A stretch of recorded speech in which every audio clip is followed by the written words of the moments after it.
Donc, nous allons commencer à étudier le philosophe.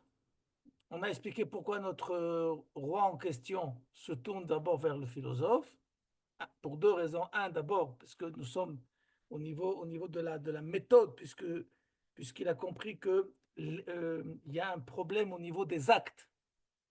Lui, il pensait qu'il fallait améliorer les actes, alors que la kavana, l'intention était là.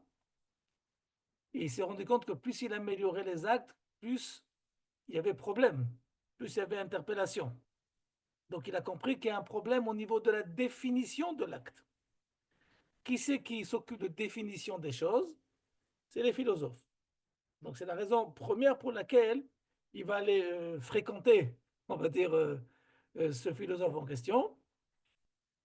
Et deuxième raison, qui est une raison, pas, on va dire, c'est pas une raison d'essence, mais une raison de mode, si on peut dire, c'est que tout simplement, l'homme, il est attiré à vérifier ses positions, ses doutes, en fonction des courants contemporains. Et à l'époque, la philosophie, c'est ce qui est le plus fort. OK? Donc, le philosophe que nous allons rencontrer pour l'instant, c'est un philosophe qui va selon la méthode de pensée de Aristote.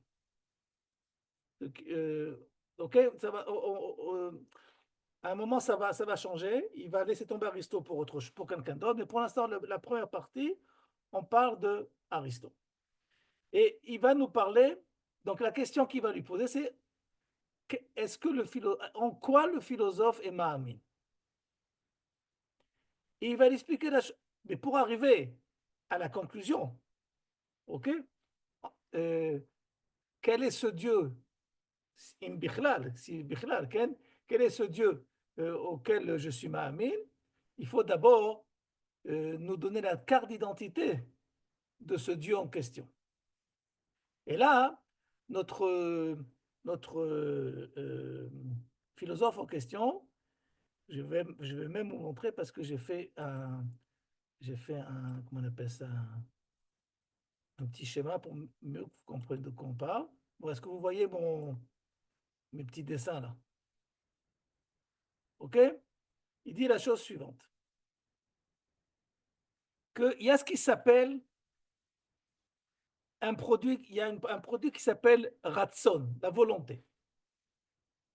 À quoi nous sert le ratson, la volonté? À nous faire passer d'une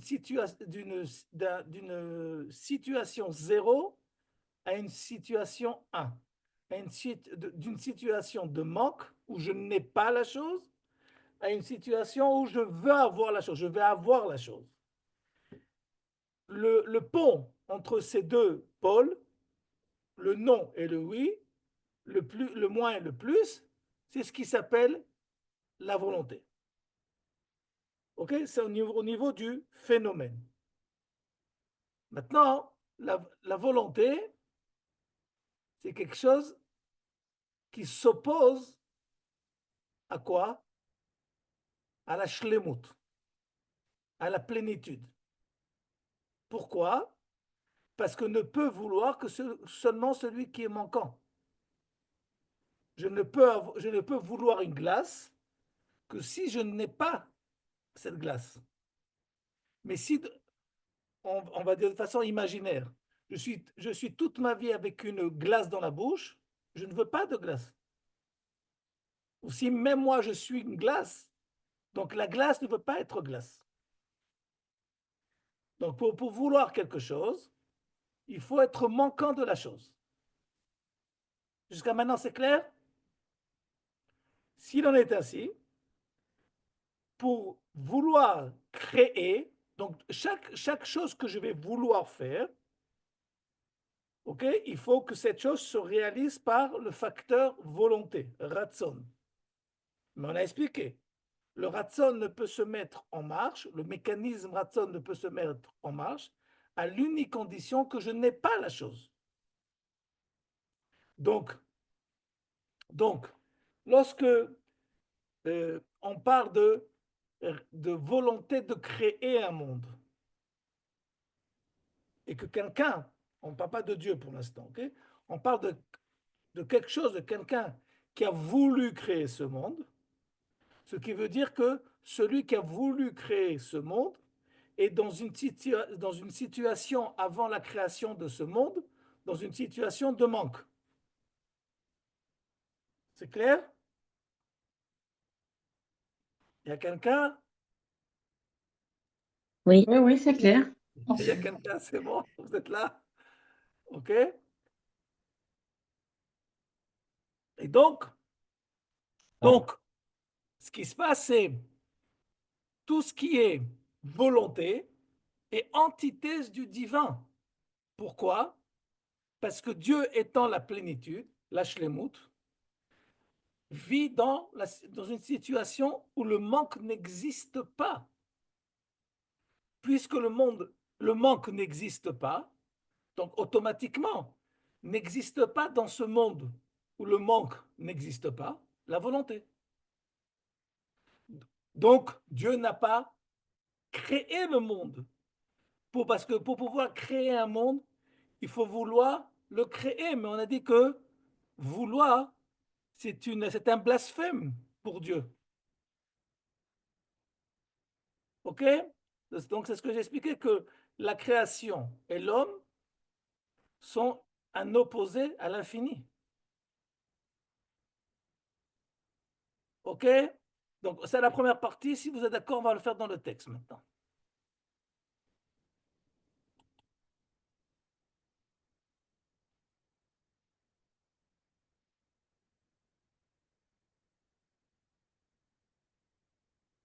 Aeloa, en nefanav, lo ratson, velo sin'a. Sarah, si je traduis mal, tu es là pour là. Tu es là pour ça. D'accord? oui, Aeloa, donc le Dieu, en nefanav, il n'y a en lui ni lo ratson, ni volonté, ni sin'a, ni haine, en deux mots, ni sentiment. Pour tout ça, pourquoi? Ki ouid barach meromam me'al kol ratzon vechavana. Parce que ce Dieu en question, il est au-dessus de toutes ces notions qui sont les notions de volonté et d'intention. Pourquoi? Parce que chez Area Kavana, voilà que l'intention, Mora, elle désigne, elle indique Al eyot amechaven chafetz bedavar echaser lo. La kavana, l'intention, indique quoi? Qu'il y a un besoin de celui qui a cette kavana, cette intention, de quelque chose qui lui est manquant. Verag bevo'o chefzo yagia leshlemuto. Et seulement lorsqu'il va obtenir, atteindre ce qu'il veut, sa volonté, il va arriver à sa plénitude. Et tant qu'il est dans une situation où il n'a pas eu fin à sa volonté, achisaron be'eino omed. Le manque est toujours présent. Il en est ainsi que quoi? Que notre Dieu en question, les dates à philosophie, selon euh, les philosophes, me'al yediat aparatim. Il est ainsi que quoi? Que ce Dieu en question n'a pas connaissance des détails de la vie, des détails de la création. Pourquoi? Qui a pratim les détails, les particularités. Mishtanim mirega les rega. Ils sont en perpétuel changement. Ulam bidiata Eloa, selon la perception divine, loitachen kol shinui. Il n'est pas possible qu'il existe un changement. Pourquoi il n'est pas possible qu'il existe un changement? Qui peut expliquer pourquoi c'est pas possible qu'il y ait un changement? s'il y a un changement, ça veut dire que c'est pas parfait. Il y a fait méode. Il y a fait méode. Donc le bon Dieu ne s'occupe pas de tout ce qui est imparfait. Pas parce qu'il veut pas, parce que ça fait pas partie de sa dimension. Nimtza, Conclusion. Conclusion des deux, que le point culminant de quoi? De la réflexion, c'est de dire quoi? Qu'il n'y a pas, puisqu'il n'y a pas de manque dans la dimension divine, donc il n'y a pas de volonté, mais ça veut dire qu'il y a la volonté de rien. Donc, Nimtza, conclusion, She'ena Elohim Makirota. Le bon Dieu, ce Dieu en question, n'a aucune connaissance de toi. Parce que pour pouvoir avoir connaissance de quelqu'un, il faut vouloir le connaître. Mais ce bon Dieu en question, la solitude pour lui n'existe pas. Il n'est pas en manque de voisinage. Donc il n'a pas besoin de connaître les gens, les créatures qu'il a créées, s'il les a créées, Birklal. Ve'alachat kama vechama, à plus forte raison. Eno yodea kavanatra. Il ne connaît pas tes intentions et il n'est pas au courant de tes actes. Pourquoi? Parce que tout ça fait partie de ce qu'on a dit du mécanisme du changement. Et le changement, il provient de quoi? D'une imperfection, ce qui ne fait pas partie du monde divin. Et à plus forte raison,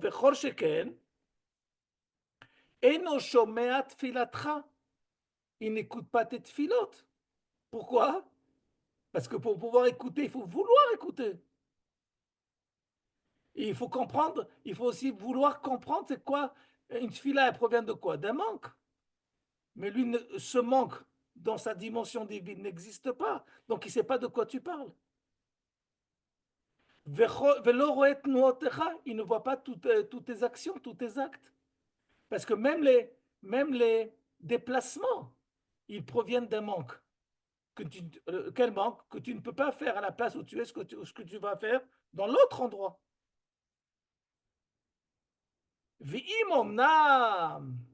Ah, il y a des philosophes quoi? Certes, il y a des philosophes qui parlent de quoi? Qui parlent d'un Dieu créateur. Yomru a philosophim ki Eloa bera'acha. Ok, s'il y a dans certaines méthodes philosophiques, on parle d'un Dieu créateur, et a priori ça contredit ce que je viens de dire maintenant au nom d'Aristote. En ma'amaram ze ki'im ad-derech ha'ashala. Leurs propos n'est pas, n'est pas, ne sont pas réels, ne sont pas réels, ils ne parlent pas réellement d'un Dieu créateur, mais ils parlent ici ha'ashala d'une métaphore. Ce qui veut dire qui a Eloah ou omnam ilata ilot beitavut kol nivra ach anivra lo bechavana me'et Eloah nitava. Ça c'est spécial, j'explique. C'est vrai que Dieu, il est à la source de de tout ce qui se passe dans la création, mais il est la source de cela sans qu'il ait l'intention que les choses proviennent de lui. J'ai vu les yeux se froncer, vous êtes dans une bonne situation. Ok? Qui c'est qui peut, ça s'appelle l'agdim et ameucha, comme on dit. L'agdim et ameucha. Je vais déjà vous donner un indice que le philosophe va parler plus tard, dans un petit moment. Qui peut me donner, dans notre vie de tous les jours, quelque chose qui ne peut provenir que de lui, mais sans aucune intention, que ça provienne de moi. Je suis la cause de la chose. Sans moi, cette chose n'existe pas. Mais qu'elle soit là, qu'elle soit pas là, je m'en fous complètement. Ça ne m'intéresse pas. Question à 100 balles. Je vais mettre le chronomètre à marcher et on va faire la musique, là, comment le temps qui vous est imparti. Tu peux donner un indice? Déjà? Ah, de ce que vous dites, c'est que le divin qui peut arriver à Non, ça. non, non, non, non, non, non, tu m'as pas l'air tellement divine comme moi. On est tous des divins, d'accord, mais je parle dans notre bas monde. Quelque chose qui provient, je répète, il y a quelque chose. Et je le vois même chez vous pour l'instant. Je vous regarde dans la petite photo et ça existe dans chacun d'entre vous. Et si vous me regardez, vous pourrez voir la même chose. Quelque chose qui provient de vous, et vous n'avez aucune intention que ça provienne de vous. La réflexion? Non. Non, non, ça, je ne la vois pas. Ça, je ne la vois pas.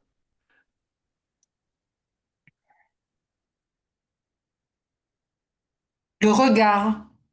Le regard. Non, tu mets une intention à regarder les choses. La Bon, respiration. des fois, De quoi? La respiration. La respiration, tu peux t'arrêter de respirer. Au bout de 3 minutes, on trouvera autre part.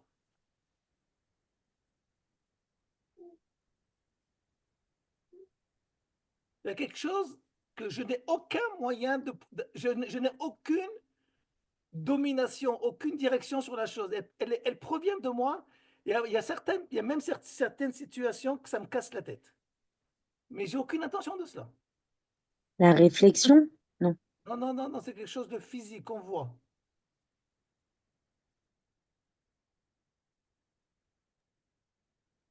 Bon, L'existence. l'existence. On existe, on n'a pas choisi d'exister. Je vous parle de quelque chose de terre à terre. Quelque chose de très, très terre à terre, De corporel. bouger? Quoi? De bouger? De bouger? Non, tu choisis de bouger ou pas de bouger. moi, je dirais Ah, le corps. Il y a des types en Angleterre, ils gagnent leur vie en restant immobiles toute la journée. Voilà, au nom de la reine.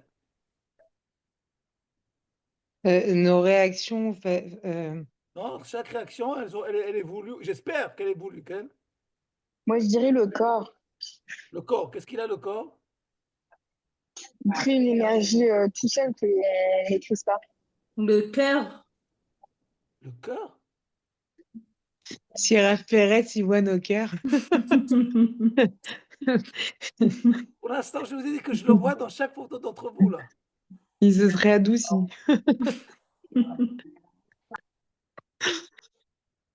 Bon, votre langue au chat, au chien, je sais pas comment on dit.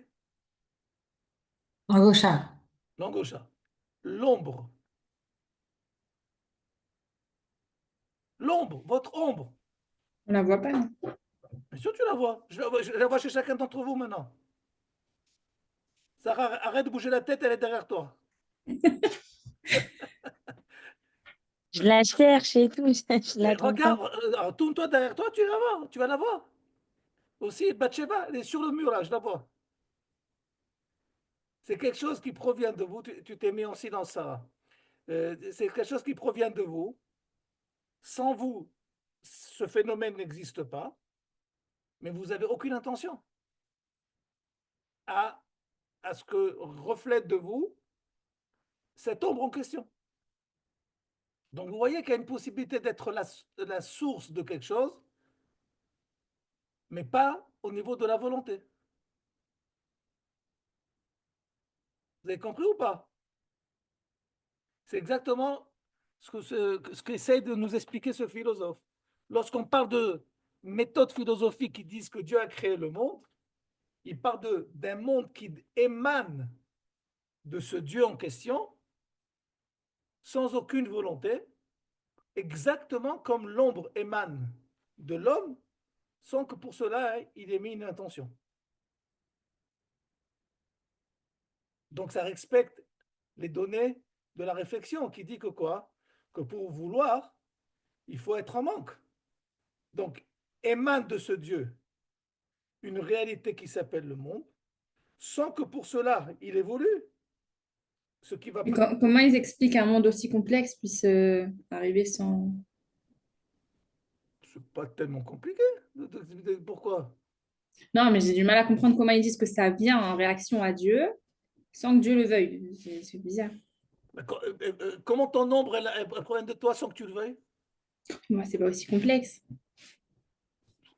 C'est pas aussi complexe. C'est la complexité. On parle du phénomène que quelque chose peut émaner de toi sans que tu le veuilles. Laisse Ouais. tomber maintenant le complexe ou le simple.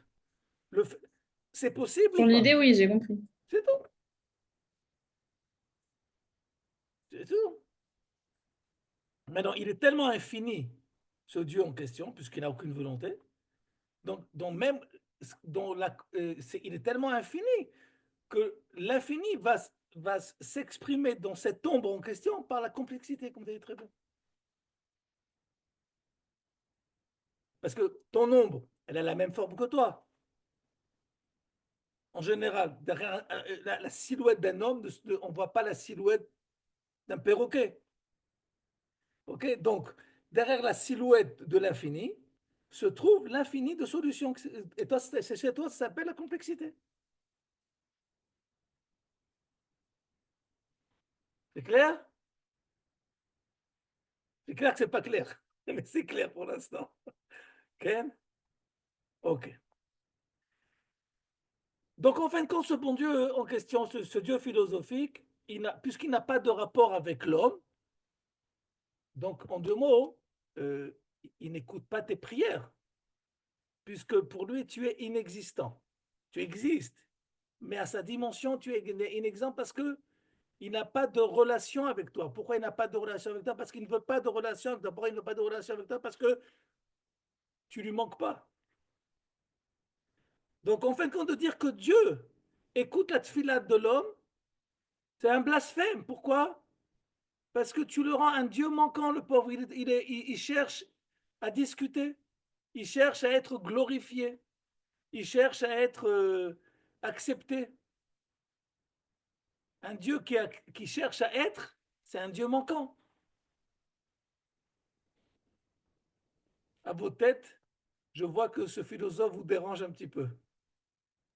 Non, mais moi, je dirais que comment se suicider en 2 leçons, quoi. Pourquoi? Parce que c'est très dur. Alors, d'un côté, donc, on est à il est notre source. Et puis, d'un autre côté, bon, ben, on sert à rien. Alors, si on lui parle, il s'en fout. Coucou, pourquoi je suis là, quoi? C'est pas qu'ils s'en font, c'est que de dire que ce bon Dieu en question, il dépend, il a une relation. Quand deux personnes ont une relation entre elles, il y a une dépendance qui se crée entre ces personnes, qu'on ne veuille pas. Une amitié, il y a une dépendance qui se crée. Oui, mais là, c'est pas le cas. D'après, Et après, ce n'est pas le mais de cas. dire à Dieu que s'appelle qu'il a une relation avec le monde, c'est lui afficher une étiquette de créature manquante, d'essence manquante, alors qu'il est la plénitude. Il y a un non-sens ici. Je comprends votre peine et votre difficulté, mais ce n'est pas avec le sentiment qu'on va pouvoir répondre à notre philosophe en question. Parce qu'au niveau de la tête, eh ben, comme on dit en français, pas trop châtié, il nous en met plein la tête. Il dit des choses logiques. Au niveau de la logique, ce qu'il dit se tient. Il peut y avoir une volonté de donner, même si c'est pas pour un manque. C'est-à-dire, le bon Dieu, il a créé le monde pour nous donner l'opportunité j'en sais rien, de grandir, de se rapprocher. C'est pas forcément parce qu'il a un manque. Et pourquoi alors? Bon, c'est un chesed, c'est Pourquoi il veut dans un faire sens. pourquoi C'est il veut pas faire un chesed? réciproque, c'est Pourquoi il veut pas, faire un chesed? bah, heu, gentil. Ah, parce qu'il est gentil. Ah, parce qu'il est gentil. Non, D'accord. je veux dire, c'est pas forcément parce qu'il a un manque. Je sais pas, on a des enfants, c'est pas parce qu'on a un manque, on veut donner. Ah, ben, en général, la plupart d'entre nous amènent des enfants au monde ou se marient par manque. S'il n'y avait pas ça, Oui, le monde aurait une autre apparence. Moi, j'ai du mal à associer le manque à la volonté. Pourquoi? J'ai C'est pas pas de parce que tiens, glace, je veux c'est une pas parce glace. que oui, bon, c'est pas tout le temps qu'on a une volonté que parce qu'on a un manque. Donne-moi un exemple de Je volonté. cherche. Depuis tout à l'heure, je cherche. Ah! Moi aussi, Dina, moi aussi, je peux faire des super slogans. Et on n'a pas d'exemple. Je C'est vais pas- trouver. Je vais trouver. Et ça peut pas émaner de lui sans qu'il le veuille, Oui, mais qu'il soit content de ça. être content, parce qu'il y a une situation où je ne suis pas content. Bah non, il est content, on est à 0 et on va dans les plus. Non, non, mais quand on dit manque, quand on est en manque, c'est pas forcément chez au minus. Ça veut dire que ce que je vais obtenir, c'est mieux que ce que j'avais jusqu'à maintenant. Et c'est pas Non, possible de dire ça, m- c'est pas possible de dire ça pour Dieu, parce qu'il est tout en même temps. mais après, quand Dieu, il va parfaire les choses, c'est le manque, nous, c'est le manque qu'il voit chez nous. C'est Je sais pas pas son comment manque à dire. lui. Ce Qu'il y ait du sont, soleil, qu'il fasse froid ou qu'il fasse chaud, c'est pas son manque à lui. Il parfait le monde parce qu'il voit un manque chez nous. nous, nous, on vit dans la dimension du manque. OK. Oui. Donc, quel rapport avec Et des fois, Dieu, il nous donne un coup de pouce dans ce manque. tu l'as pris pour une ganénette. Non, il nous donne la possibilité d'avoir des enfants, de respirer, il voit qu'il y a un manque. Mais Voilà, il y pourquoi il a un manque. s'intéresse à toi? Avec tout le cavote que je te dois, pourquoi il s'intéresse à toi? Bah, parce qu'il m'a foutu là, donc maintenant il a un contrat avec Non, moi. mais d'où tu sais qu'il t'a amené ici? C'est pas moi qui me suis foutu là. Non, il y a ce qui s'appelle, on va le voir tout de suite dans le texte, il y a ce qui s'appelle un système infini de cause à effet. C'est pas lui qui t'a amené ici par une volonté. De cause à effet scientifique. Ça peut être scientifique comme ça peut être sociologique. C'est pas ça le problème. Donc il n'y a aucune Regarde, algara je pratique te donne un de. exemple. Il y a une semaine, il y a 10 jours, j'ai eu une discussion très s'appelle difficile parce qu'il y a rien qui en est sorti avec quelqu'un qui me disait qui refusait l'idée de dire que le fait que toi et moi, que nous tous, qu'il y a 8 millions de juifs en Israël, c'est le bon Dieu qui a fait tout ça. Il refuse cette idée. Il dit, non. Il me dit, c'est une accumulation de réactions, de faits politiques. Il me dit, je Ouais. peux tout expliquer sans le bon Dieu là-dedans. Est-ce qu'il a raison? Il a entièrement raison. Au niveau de la logique, il peut expliquer comment chaque événement politique a fait que on est arrivé ici. Mais moi, je prétends, et lui, il me dit, tu dis n'importe quoi, que derrière ces événements politiques, historio-politiques, il y a un maître qui s'appelle le bon Dieu, qui joue avec nous, avec la politique mondiale. Lui, il C'est me un peu dit, l'idée de Spinoza, non? Tout revient à une cause primaire. il a fait, je ne pensais pas qu'on allait arriver aussi rapidement à ça, et on va y arriver parce que ce Spinoza, on est à peine au début de Spinoza, là, dans ce qu'on explique pour l'instant. On a ma mâche au début. Heureusement que Kant nous a sauvés de Spinoza. Ok, c'est un gars qui nous a sauvés d'un juif. Pas mal pour une fois. On va y Bon, arriver. Maya, parce que alors, c'est trop rapide. Doucement, doucement. alors Dieu, il nous a mis dans ce monde, il a créé ce monde, tout ça. Mais, Attendez, mais, Batsheva, je vais vous oui, poser une question. Et je pense que je ne vous demande pas une réponse, hein, mais je vous pose ce qu'on appelle une question rhétorique. Tous les gens qui réfléchissent logiquement sur une non-présence divine dans le monde, sur une absence de présence divine dans le monde. Donc il y a une réflexion logique. C'est des idiots? non. Ça veut dire que je peux autant par le sechel prouver que Dieu existe, comme je peux exactement la même intensité le prouver qu'il n'existe pas. Oui, Donc, même plus C'est facilement et pas. plus logiquement prouver qu'il n'existe pas. donc la solution, a priori, elle se trouve autre part que d'un combat Logique. philosophique sans fin, que chacun Mais ça va veut dire modifier. ce qu'il dit le philosophe, c'est-à-dire que Dieu n'a pas créé le monde, mais le monde s'est créé par réaction à Dieu, par Par contre, parce réflexion. qu'à un moment dans la chaîne alimentaire, si on peut dire comme ça, il s'est- Et la station Dieu se trouve avant. Et en réaction à ça, le monde a été créé, mais pas créé par Dieu. Mais, Ok. mais sans aucune volonté.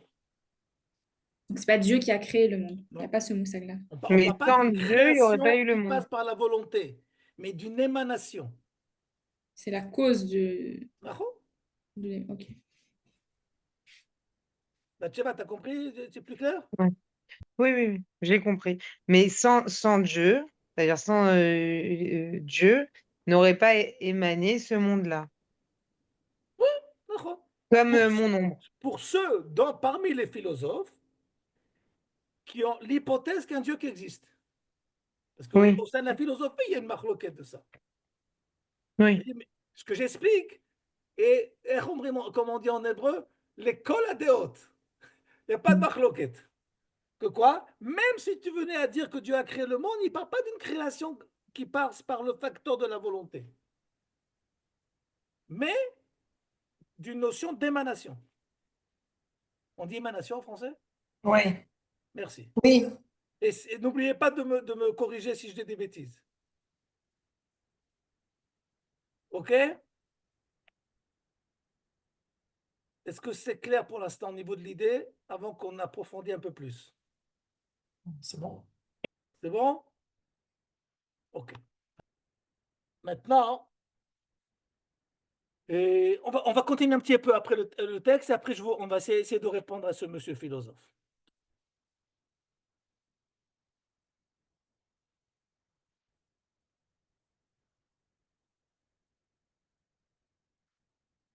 Ou Meolam, jamais. Lo bara a Eloa Adam. Dieu n'a jamais créé l'homme. Qui a olam kadmon. Parce qu'il y a un principe qui s'appelle olam kadmon. Ça veut dire le principe de cause à effet. Infini. ומאז, מעולם נולד כל אדם מאדם שקדם לו. Chacun d'entre nous provient d'une origine, qui sont ses parents, qui ont été les enfants de leurs parents, qui ont été les enfants de leurs parents. Non, non, non. Est-ce qu'il y a un point de départ? Non. Il n'y a pas de point de départ. Pourquoi? Parce que nous sommes dans l'infini. Ve'urkevu bo tsurot ou trunot misgiot. En nous, dans chaque créature, nous avons une forme extérieure. Okay? Nous avons des trunot, des qualités, misgiot, qui nous sont propres. Ou midot, on a aussi des qualités de famille, mais aviv ou meimo, mesha krovav. On peut savoir en fonction de comment tu te comportes, comment tu réagis, de quelle famille tu viens. Ve'echuyot, il y a aussi des qualités qu'on va retrouver dans les différentes créatures. Atluyot ba'aklim, qui dépendent de l'environnement climatique. Ou be'eretz hamoledet, et l'environnement géographique. Ba'mezonot ou ba'maim, aussi bien ça va dépendre aussi de la qualité de la nutrition. Ou be'kochot ha'galgalim, et de l'influence des astres. וקבוצות הכוכבים והמזל, כפי מעמדם במערכה. Tout ça, c'est l'influence des astres. Donc, il y a des facteurs extérieurs qui vont aussi participer, se mêler à, au développement de chacun d'entre nous. Donc, ce qui veut dire qu'il y a différentes lignes de cause à effet qui vont peut-être être en parallèle, à un moment se retrouver, et donc il va y avoir automatiquement des échanges infinis. J'ai pas compris. Excusez-moi, juste on finit ce petit paragraphe, après, si vous voulez, on discute. Ve'akol, et tout ça, tout ce balagan, ce chouk-là en question, mais imasiba arishona, tout ça provient de la première cause. Arlomitor kavana sherla, sans aucune intention. Kimar derech atzilut, ça marche selon le phénomène de l'ombre à Atzilut. Minasiba arishona ne'etzla shiba shniya. de la première cause est venue la deuxième. Umizu ne'etzlu asiba shlishiot va'reviot. Ok, c'est une sorte de domino. וכך נתחייבו כל הסיבות והמסובבים. Et de là va naître ce phénomène de cause à effet infini, ce qu'on appelle, comme elle a dit Maya, la nature infinie. וכך נשתלשלו, כמו שאתה מוצא אותם לפניך, et tout va être déployé devant toi, comme tu le vois toi-même.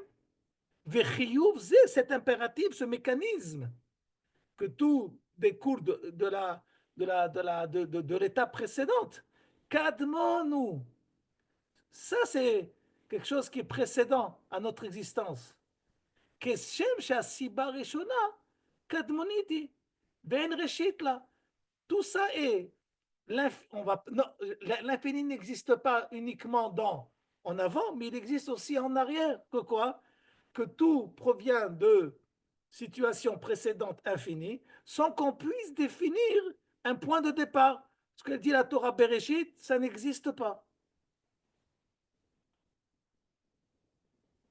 Ok, maintenant si vous voulez, vous pouvez poser vos questions avant que j'explique un peu plus certaines choses.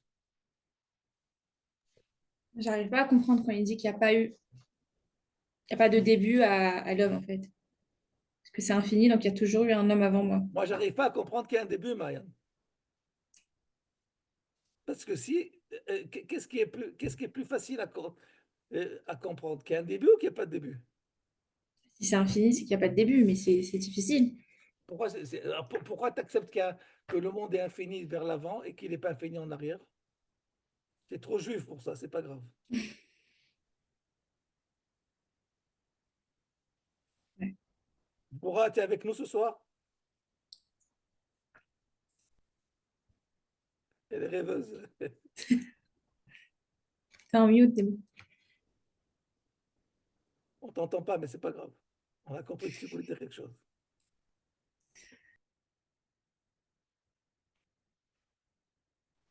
Non, je voulais dire que il n'a pas dit que Dafka Dieu, c'est ce qui a permis de créer après la Sibachnia et la Sibachlichit, même si c'est sans Ratson.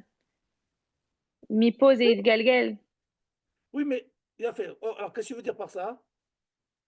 Alors c'est quoi? Alors c'est oui un début, Herché. Enfin, Oui, mais est-ce que je peux c'est mettre un pas. point de, est-ce que je peux mettre un point de départ à cette première cause? Il a dit que non. Il est bien d'accord il y a eu un premier homme qui a Non, émané de Dieu. non, il n'est pas d'accord de ça. Alors c'est quoi qui a créé l'homme? C'est comme on dit, je sais pas comment ça s'appelle, comme Darwin qui fait genre Exactement. voilà, c'est Théorie de ça? l'évolution. Ok. Ouais, ouais, tu peux très bien expliquer comme ça. Non, j'ai pas compris. Darwin, ça a oui un point de départ. Là, moi, ce que Non. je comprends de ce qu'il dit, non? Non, ça veut dire c'est pas forcément Adam Arishon, c'est Même peut-être si Oui, Darwin il mais dit je sais que pas une oui, mais créature. oui, mais cette créature, elle a un point de départ. quel point de Ben, départ? il est infini, il n'est pas défini.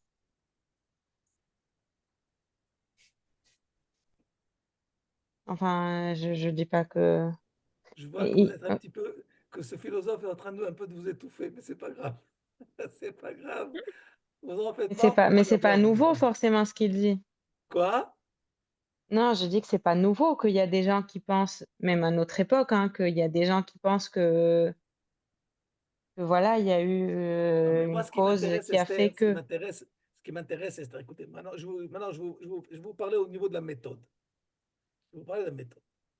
Si j'étudie quelque chose et que je suis, s'appelle, on va dire, que j'ai une position bien précise, une position bien précise, est-ce que je suis capable de pouvoir comprendre l'adversaire de façon réelle et pleine et sérieuse? En aucune possibilité. Pourquoi? Parce que je serai toujours dérangé par les ondes de mon appartenance.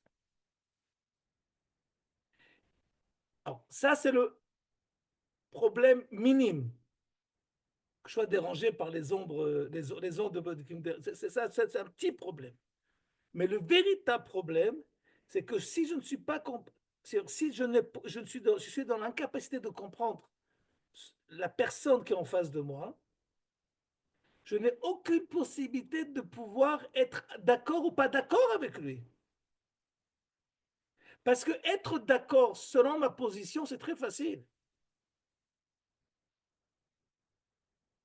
Mais est-ce que je suis capable de lui montrer que selon sa position à lui, selon ses théories, il y a quelque chose qui va ou qui ne va pas? Parce que si je vais lui dire la philo, c'est du bidon parce que le judaïsme, il dit autre chose, c'est-à-dire, ok, il y a le judaïsme, la philo. Mais moi, ce que j'ai besoin de trouver, encore une fois, c'est de savoir qu'est-ce que, au niveau de la philo, je peux essayer de trouver comme brèche chez lui. Mais ça, je peux le faire à l'unique condition que j'ai été assez honnête pendant X temps d'essayer de comprendre réellement de quoi il parle. Et pas pendant toute la demi-heure que j'écoute la personne, je dis je vais l'écouter pour à la fin je vais le. Non, c'est pas honnête. Et ça marche pas. Et ça ne marche pas. Il faut être. C'est la question que j'ai posée tout à l'heure à Batsheva. Les gens qui pensent comme ça, c'est des idiots? Non.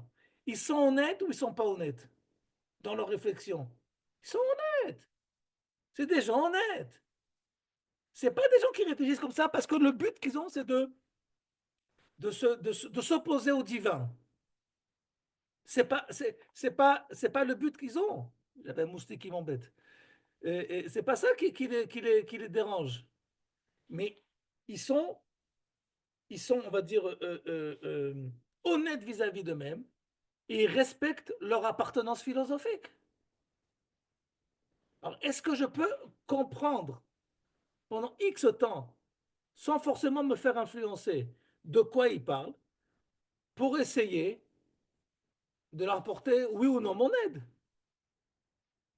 Mais si je suis tout le temps en position de dire, oh là là, ça me fait peur, il faut faire attention et tout, non seulement moi, je serai en situation que peut-être que je risque de me mettre en danger parce que j'ai peur de me confronter, et à part ça, je ne réponds pas à la personne.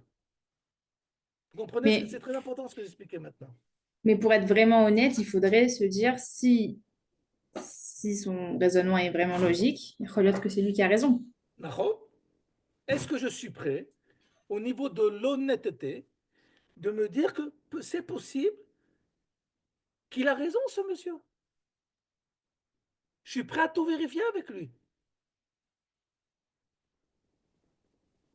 OK? Maintenant, si je suis dans une telle position ou une telle approche, est-ce que dans son raisonnement, il y a quelque chose qui cloche?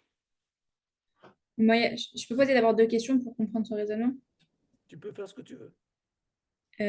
Alors la première, c'est juste pour voir si j'ai compris. Si on dit que le monde, c'est la réflexion du divin, alors de la même manière que le monde est divin, la réflexion est que le divin est infini, la réflexion, elle est aussi infinie. C'est pour ça qu'il n'y a pas de début à l'homme.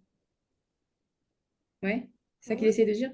Ok. Et ma deuxième question, j'ai pas vu dans son texte où il explique pourquoi il croit en la présence divine. Parce que moi, techniquement, je préférais croire je sais pas, au Big Bang, par exemple. Vous voyez ce que je veux dire? Je trouve Oui, ça ça plus ne pose logique aucun que de se problème. dire qu'il y a. Alors, c'est quoi sa logique pour dire qu'il y a, oui, un divin? Non, il te dit, il dit, ce que je suis en train d'expliquer, ça n'a aucun rapport à ce que je suis athée ou pas. Même si je suis un philosophe croyant, la croyance philosophique, c'est une croyance de réflexion, pas une croyance de volonté. Donc il dit, Oui, ne me mais rentre pas dans cette polémique à savoir est-ce qu'il y a un Dieu ou pas. Parce que la réflexion philosophique que tout est produit de cause à effet, elle est valable aussi bien pour les croyants que pour les non-croyants. donc oui, c'est purement théorique de dire que même s'il y avait un Dieu, de toute façon, ce serait pas. Mais il dit pas forcément lui, il croit pas forcément. Ok. D'accord. Est-ce que vous Donc, avez juste, compris? Si la remarque méthodique que j'ai faite, elle n'est pas comprise, et à mes yeux, elle est extrêmement importante, je suis prêt à la réexpliquer, mais il faut me le dire. Vous voulez dire en fait qu'on doit faire table rase de toutes les interférences pour pouvoir se retrouver face à lui Au moment d'un débat. au moment d'un Au moment débat. d'un Ouais. débat. Exactement. C'est-à-dire, on doit se mettre à zéro pour pouvoir avoir les mêmes Parce définitions que des si choses. j'essaie de comprendre le voisin avec mon angle de vision à moi, je n'ai aucune possibilité de pouvoir le comprendre. Je le comprends par rapport par moi-même. Donc c'est automatiquement tronqué. Vous comprenez ou pas ça? Mais si on a les mêmes définitions, en vrai, on est censé arriver au même but. Oh! Répète ta phrase. Si on a les mêmes définitions de chaque Ouais, mais il faut mot, les avoir. donc il faut repartir aux définitions des mots. יפה מאוד. כל הכבוד. יפה. Qu'est-ce que tu as dit maintenant? C'est la clé du problème, ce que je viens de dire maintenant. C'est-à-dire, au lieu de discuter ou de disputer du contenu, vérifier les hypothèses. Tout ce que tu dis provient d'une hypothèse. OK? Ce monsieur philosophe, tout ce que tu dis maintenant provient d'une hypothèse. Je suis prêt à aller avec toi. Mais ce qui m'intéresse, c'est de savoir d'où provient ton hypothèse. Vous avez compris ou pas de quoi on parle? C'est-à-dire que la table rase doit être faite par tout le monde, par les deux. S'il est honnête aussi, tu as raison. S'il est honnête, il Voilà, n'y a parce pas que de... on peut pas non plus faire table rase nous seulement, c'est pas honnête non plus. Oui, mais si je suis en position, si je me prends pour un éducateur, alors je suis prêt à jouer le jeu. Même si en face de moi, il y a C'est quelqu'un, pas très honnête non plus. non, la vie, elle n'est pas, Ah voilà, donc elle est pas fait uniquement de gens honnêtes. Mais moi, je suis prêt à l'être. Pas moi, hein, je parle oui, non, au niveau de la réflexion. Mais ce que tu as dit, Perla, Nahon, c'est ça ton nom? Je t'entends pas. Perle. Perle. Ken? Et c'est exactement ce qu'il faut étudier. Lui dire la chose suivante. Monsieur le philosophe, au niveau du mécanisme logique, je suis entièrement d'accord avec vous. Parce que la logique, c'est quelque chose qui est standard dans le genre humain. 2 plus 2 égale 4. Chez les Chinois, chez les Français, peut-être chez les Arabes, je ne sais pas, parfois c'est pas toujours juste. Mais en général, dans le monde entier, 2 plus 2 égale 4. D'accord? Donc ça ne provient pas de conditions culturelles. La logique, c'est quelque chose qui est classique. Donc c'est sûr que quoi? Qu'au niveau de la logique, au niveau du déroulement de la logique, on n'est pas en désaccord. Sur quoi il peut y avoir discussion? Sur l'hypothèse sur laquelle tu as basé ta logique. Vous avez compris de quoi je parle ou pas? Alors si vous avez compris, quelle est l'hypothèse ici où on peut essayer d'inviter ce philosophe à une réflexion jusqu'à ébranler sa réflexion? Est-ce que l'hypothèse, elle est humaine ou elle est divine, en fait? Ça veut dire, si on pense que nous, on peut faire la réflexion avec notre cerveau humain, ou si elle vient pas de nous, elle est infinie et elle provient pas de nous, en fait. Je ne suis pas sûr que tu ne dis pas la vérité, mais j'ai pas compris. Je ne suis pas sûr que tu ne dis pas la vérité. Moi aussi, je suis pas sûre, en fait, d'avoir compris. Je vous donne Non, un mais exemple. Je c'est vous pas donne ce qu'il a dit qu'il y avait le manque. Répète. Que- C'est pas sa base de sa théorie, c'est pas de dire un manque, donc on crée quelque chose. Donc le bon Dieu, il peut pas créer, c'est ça. Non, il a dit enfin, pour que créer un monde, il faut qu'il y ait un manque. Et comme le bon Dieu, il peut pas avoir de manque, alors c'est pas possible. Alors, qu'est-ce qui peut clocher dans la théorie, dans la théorie, dans l'hypothèse? Pas dans la théorie, dans Bah, l'hypothèse. c'est c'est qu'il faut un manque, qu'il faudrait un manque pour créer un monde, Non, pour créer le toi, monde. sur ça, toi et moi, on le voit que ça existe. Ou que Dieu n'a pas de Je manque. progresse dans la vie par une volonté qui vient combler un manque. Ça, toi et moi, Peut-être que... on le vit. Pas on le voit, on le vit. Alors Dieu a peut-être un manque. Oula, C'est lui qui a un manque, c'est l'autre. ok. Je vous donne un exemple. Écoutez bien la phrase que je vous dis. Imaginez-vous que maintenant que je suis un zoologue, comment zoologue, ça on dit? Zoologue. Ok, qui s'occupe des bêtes. Et j'essaie de vous expliquer comment une bête féroce, un félin, attaque sa proie. Ok? Je vous explique comment la chasse d'un félin se déroule. Et je vais vous dire, le félin en question, avant d'attaquer son antilope en question, il veut X, Y, Z. Ok? Et je vous ai expliqué le phénomène par une notion de volonté. Et je vous dis donc, si vous comprenez la notion de volonté chez les félins, vous n'avez qu'à la calquer après pour l'homme, dans la dimension humaine. Qu'est-ce que j'ai fait ici? J'ai calqué quelque chose de façon tronquée. Pourquoi? Parce que chez les animaux, il n'y a pas de volonté, il y a des instincts.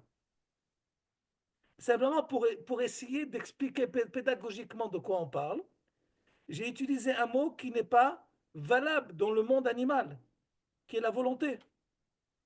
Et après, je l'ai ramené dans le monde humain, dans lequel la volonté existe. Et lorsque je vais avoir des problèmes de comparaison entre ces deux mondes, ce n'est pas un problème de comparaison, c'est un problème de dimensions qui ne sont pas les mêmes. Une dans laquelle existe la volonté et l'une dans laquelle n'existe pas la volonté.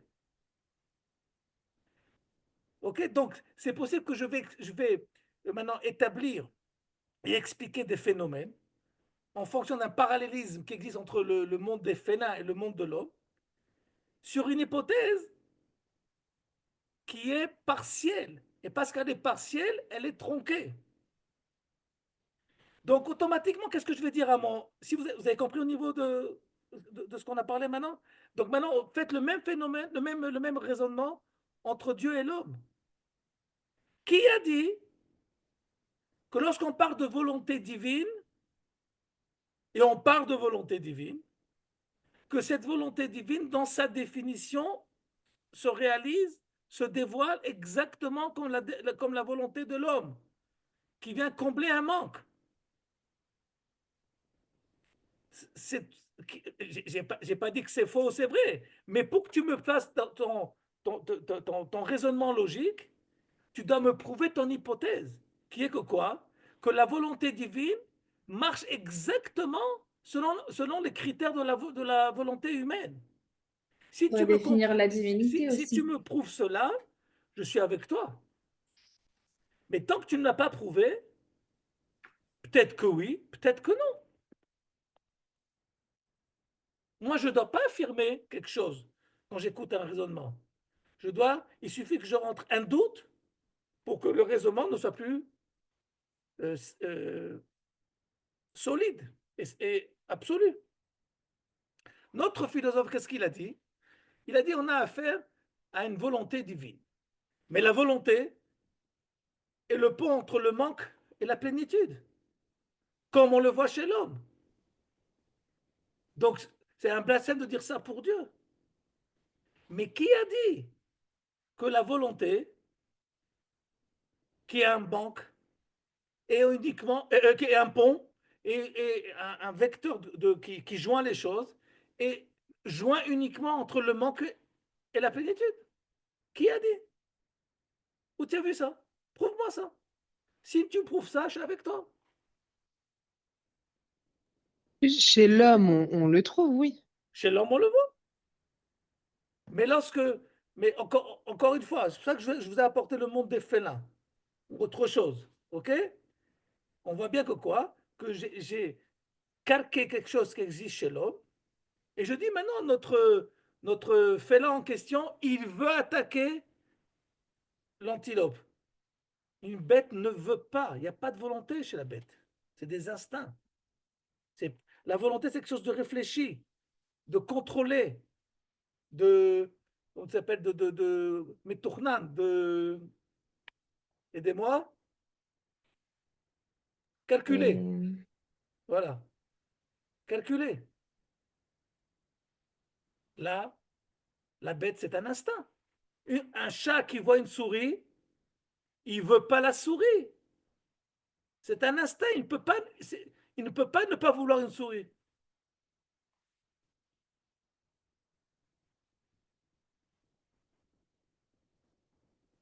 Donc, qu'est-ce qui se passe? La philosophie, elle est là pour réfléchir sur la condition humaine et en mettant au centre de la réflexion l'homme, elle a une des fâcheuses erreurs qu'elle a, c'est de ramener tout uniquement à l'échelle humaine. Il y a la réflexion à dimension humaine. Mais qui a dit que notre échelle, notre dimension, c'est l'unique dimension? Ça, vous ne l'avez pas prouvé jusqu'à maintenant. Oui, mais après, ça ouvre les portes à toute chose. C'est quoi les autres choses? Ben, ça veut dire qu'après, la dimension divine, elle sera tlouilla que selon ma personne, mon regard, ma Ça, c'est la dimension. philosophie. Ça, c'est la philo.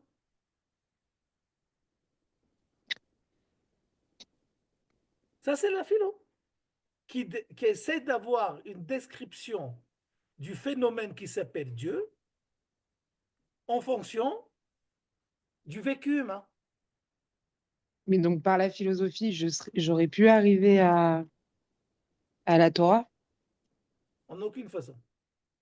d'une aucune façon. En aucune façon. On est d'accord. Pourquoi pas?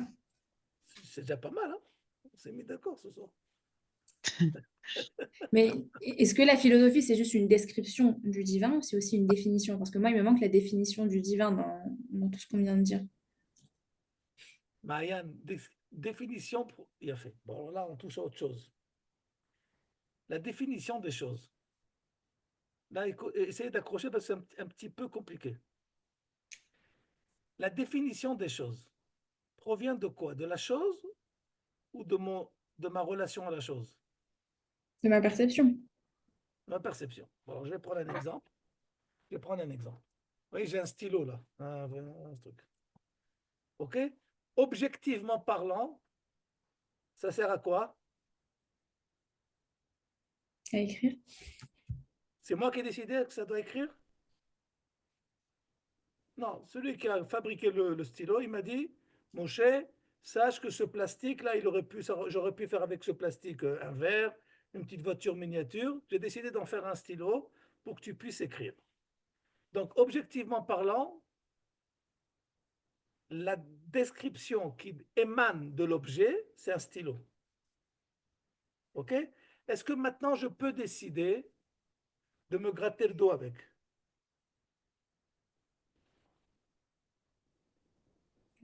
Donc, qu'est-ce que j'ai fait? Subjectivement parlant, j'ai donné une autre définition à ce morceau de plastique. Gratteur de dos. D'accord? Mais j'ai violé l'identité de l'objet. Parce que l'objet en lui-même, objet objectif, c'est un stylo. Ça sert à écrire. Pas à gratter le dos. D'accord? Donc, Mhm. pourquoi cet exemple? Pour vous reposer la question, est-ce que la définition de chaque chose provient d'elle-même ou de la relation de l'homme avec la chose? Relation de l'homme avec la chose. Tout Vient dépend de d'elle-même. ce qu'on fait, Donc de je ce peux qu'on me fait gratter le dos avec. avec. Donc si je me gratte le dos, je convertis le stylo en gratteur de dos. Non, tu lui donnes une autre possibilité d'action. Non, tu as dit ça. Donc en deux mots, j'ai dit à celui qui l'a fabriqué, le fait que tu l'as fabriqué en tant que stylo, ça ne m'intéresse pas. Pour moi, c'est un gratteur de dos. D'accord? C'est ce que tu veux dire? Oui, c'est ce que je, oui. Oui. Ouais. Ben, tu te trompes. Non, j'ai pas dit que tu te trompes. Je n'oserais Dis-le, pas, dis-le, je dis-le, c'est n'oserais pas pas dire grave. une chose pareille, ni à Newman, ni Dis-le, j'essaie, dis-le, c'est et pas grave, simplement j'accepte. j'essaie de vous amener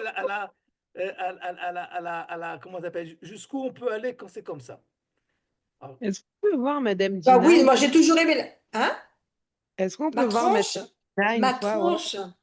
Mon Ouais. Dieu, les pauvres. Voilà. Shalom, shalom, Voilà. Lina. Shalom. Je vais vous Ah, poser une question. bonjour. Ah bah Pour, vous êtes je vais charmante. maintenant, pour vous montrer jusqu'où ça peut aller lorsque on refuse la définition objective de l'objet et on lui donne une définition subjective en fonction de ma relation. Je vais vous montrer jusqu'où ça peut aller. Je m'excuse de faire un saut extrême, mais pour mieux vous me faire comprendre de quoi on parle.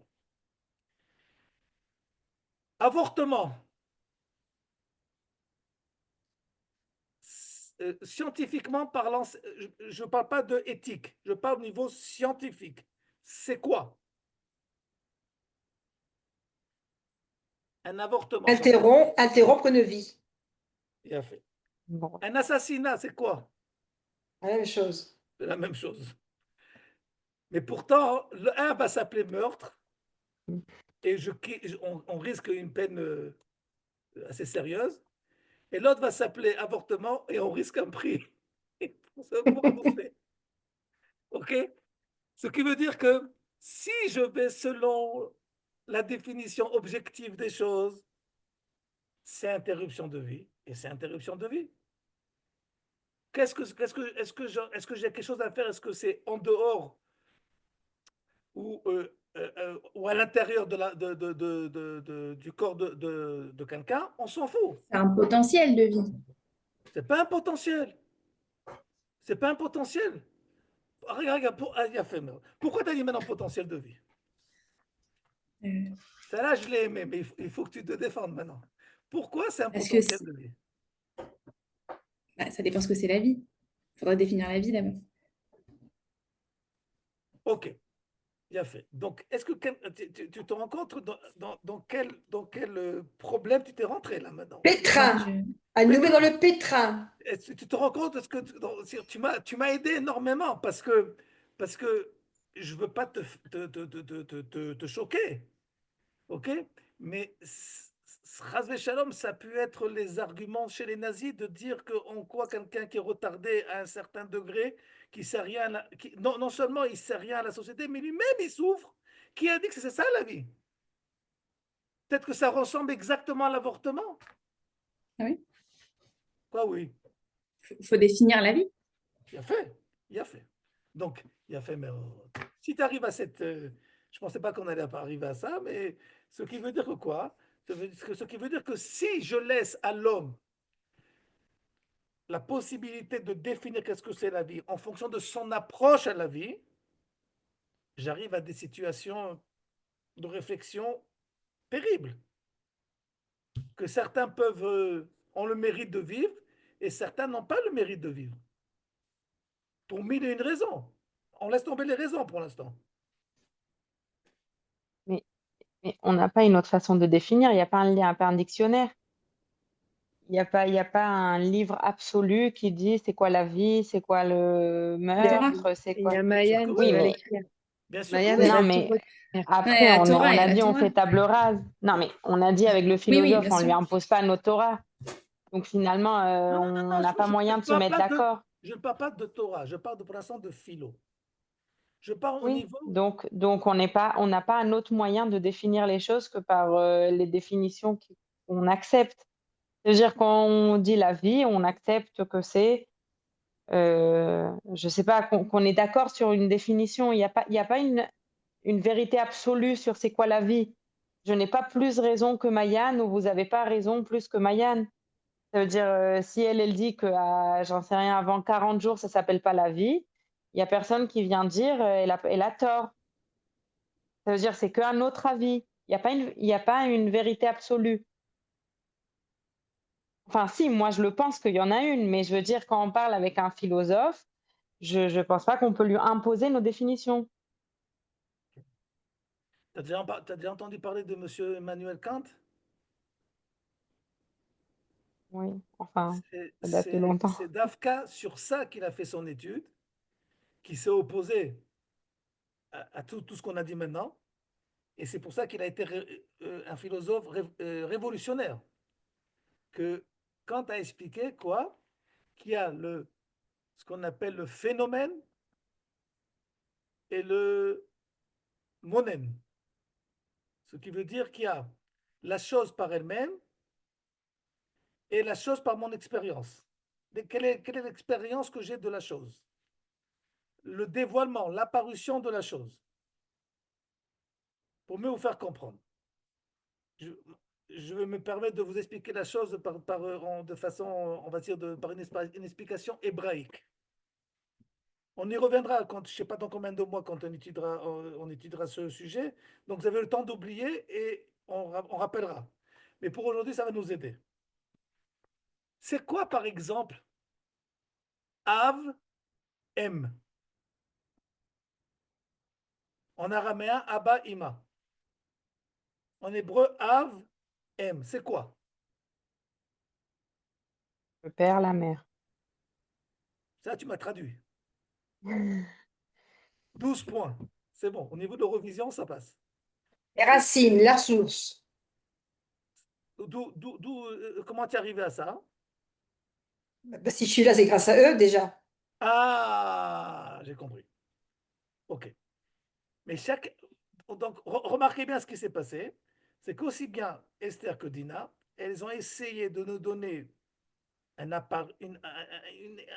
quelque chose, une perception de quelque chose par Par rapport à rapport, soi. par À rapport à soi. une utilisation du produit qui s'appelle AVM. Je suis leur descendant. C'est ce qui est à l'origine. Qu'on le veuille ou le veuille pas, c'est quelque chose qui se définit par rapport à moi. Ben oui. Bien fait. Maintenant, je vais vous proposer une autre définition qui provient du mot lui-même. Pas de moi, mais du mot lui-même. Vous êtes prêtes à suivre? Ok. Av, pas moi qui dis ça, c'est le Maharal de Prague. Ok, je vous explique quelque chose du Maharal. Il dit Av, c'est pas papa, c'est pas père. Le père, il est père parce qu'il répond à la définition qui s'appelle Av. Il y a un mot, il y a une définition, il y a une tension, il y a une énergie divine qui s'appelle Av. Elle est formée de deux lettres, Aleph, Bet. Jusqu'à maintenant, vous suivez? Chaque mot est la création d'une identité, d'un produit divin, d'une création divine. Une des créations divines s'appelle Aleph, Bet.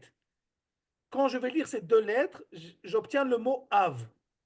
Mais c'est quoi l'identité de ce mot Av? C'est tout simplement Aleph, Bet. Ça veut dire quoi? C'est tout simplement Aleph, Bet, le début de tout, parce que c'est les deux premières lettres de l'alphabet. C'est quoi l'identité de Aleph Bet? C'est celui qui vit la possibilité de commencer quelques processus. Donc, c'est la raison pour laquelle qui c'est qui doit enseigner Aleph Bet à ses enfants? Le Av, et pas le M. Le M, on va y arriver dans un petit moment. Qui c'est qui doit enseigner le Aleph Bet? Celui qui répond exactement à l'identité de Aleph Bet, le Abba, Aleph Bet. Et même biologiquement parlant, celui qui commence le processus de la procréation, c'est le Aleph Bet. Pourquoi? Parce qu'en lui, il a le processus du commencement du Aleph Bet. Jusqu'à maintenant, c'est compris? Donc, tout celui qui va répondre à cette identité qu'en lui, il a le début d'un processus, il répond il répond à la définition identitaire de Aleph Bet. Donc il sera appelé automatiquement Abba. Comme le masculin de la famille, c'est celui qui répond à l'identité de Aleph Bet, il est appelé Av. Mais c'est pas la définition que j'ai donnée n'est pas une définition d'un vécu utilisateur. Non, j'ai expliqué le mot par lui-même. Quelle est l'identité du mot? Et après, je vois dans ma vie de tous les jours quel est celui d'entre nous qui répond à cette identité. Comme le dit le Rav Soloveitchik dans un de ses écrits, ça ne veut pas dire que chez la maman, la M, il n'y a pas de Aleph Bet. Mais comme dans sa majorité de sa personnalité, elle est plus Aleph même qu'on n'a pas encore expliqué que Aleph Bet, donc elle se fait appeler Aleph même. Le Aleph Bet, c'est clair jusqu'à maintenant, je peux continuer? Ok. Maintenant, c'est quoi Aleph même? C'est une autre identité qui a été créée par Dieu, qui va dire la chose suivante. Elle va dire au Aleph Bet, c'est extraordinaire. La possibilité de quoi faire de commencer les processus. Mais quel est le problème avec toi? C'est que tu finis jamais rien. Tu sais que commencer. Vous connaissez des gens qui font 50 000 études, qui ne les finissent jamais? Combien il y en a comme ça? Ils commencent tous les 2 ans, ils commencent un nouveau cycle d'études. Pourquoi? Parce qu'en eux, ils sont que du Aleph bête. Ils n'ont pas le Aleph même. C'est quoi le Aleph même? Même, c'est la lettre du milieu de l'alphabet. Qu'est-ce qu'elle dit l'identité Aleph même? Elle dit au Aleph bête, je prends ton Aleph, le début que tu as commencé, c'est extraordinaire. L'innovation, c'est extraordinaire. C'est un phénomène, c'est une identité divine extraordinaire. Mais en aucune façon, j'accepte qu'elle piétine, qu'elle reste au même endroit, Aleph bête. Il faut l'accompagner, lui faire parcourir une partie du chemin. L'innovation n'est pas uniquement un point de départ, mais aussi un accompagnement. Donc, c'est quoi le Aleph même, l'identité? C'est la possibilité de pouvoir accompagner l'innovation. Maintenant, quelqu'un qui va, dans son vécu, répondre à cette identité, cette personne, ou cette création plutôt, elle s'appelle Aleph même. Maintenant, dans les familles, qui c'est qui accompagne dans la famille? Qui c'est qui suit le déroulement et la vie dans la famille? C'est le papa ou c'est la maman, en général? Qui c'est qui a la patience? Qui c'est qui sait écouter? Qui c'est qui sait suivre les développements, les hauts et les bas, le Luna Park de nos enfants? Qui c'est qui faisait faire ça? Le père, il dit, fous-moi la paix, il ferme la porte, j'ai autre chose à faire aujourd'hui. Qui c'est qui suit tout ça, qui accompagne? C'est le Aleph même, c'est la maman. Donc, comme le genre féminin répond exactement à l'identité de Aleph même, elle s'appelle Ima. Mais encore une fois, j'ai pas défini ça, la maman par une fonction utilisateur. Non, j'ai vu qu'elle répond exactement à ce que le mot lui-même dit. Le mot respire Aleph même. J'ai pas besoin de le définir, j'ai pas besoin de dictionnaire, Esther. Le mot lui-même, il me dit de quoi on parle. C'est clair jusqu'à maintenant? On peut continuer parce qu'il y a encore autre chose. On Mais peut continuer ou c'est pas clair? non, en fait, vous voulez dire que par les définitions qui sont divines, en fait, nos actes humains, ils répondent aux définitions divines. Et Ça c'est veut comme ça dire que... que je dois entendre ce que me dit la chose elle-même. Et pas ce qu'elle me dit à moi. Mais du coup, Non, je reprends. Et pas ce que j'aimerais ce qu'elle me dise à moi. Chaque chose a sa définition, qui ne dépend pas de moi. oui, mais pour savoir si on est dans le vrai, alors en fait, nos actes, Il faut écouter la chose. Il faut respecter la définition de la chose.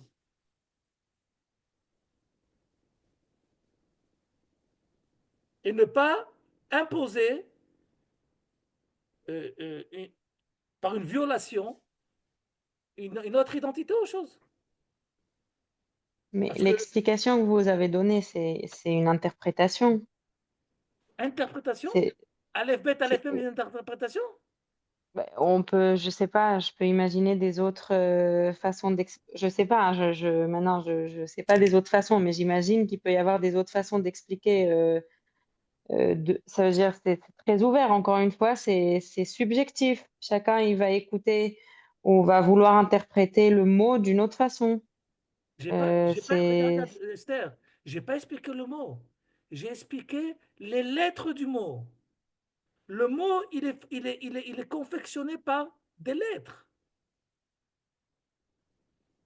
Et ces lettres, la tension entre les lettres, ou la liaison entre les lettres, ont créé une tension, et cette tension a créé une identité.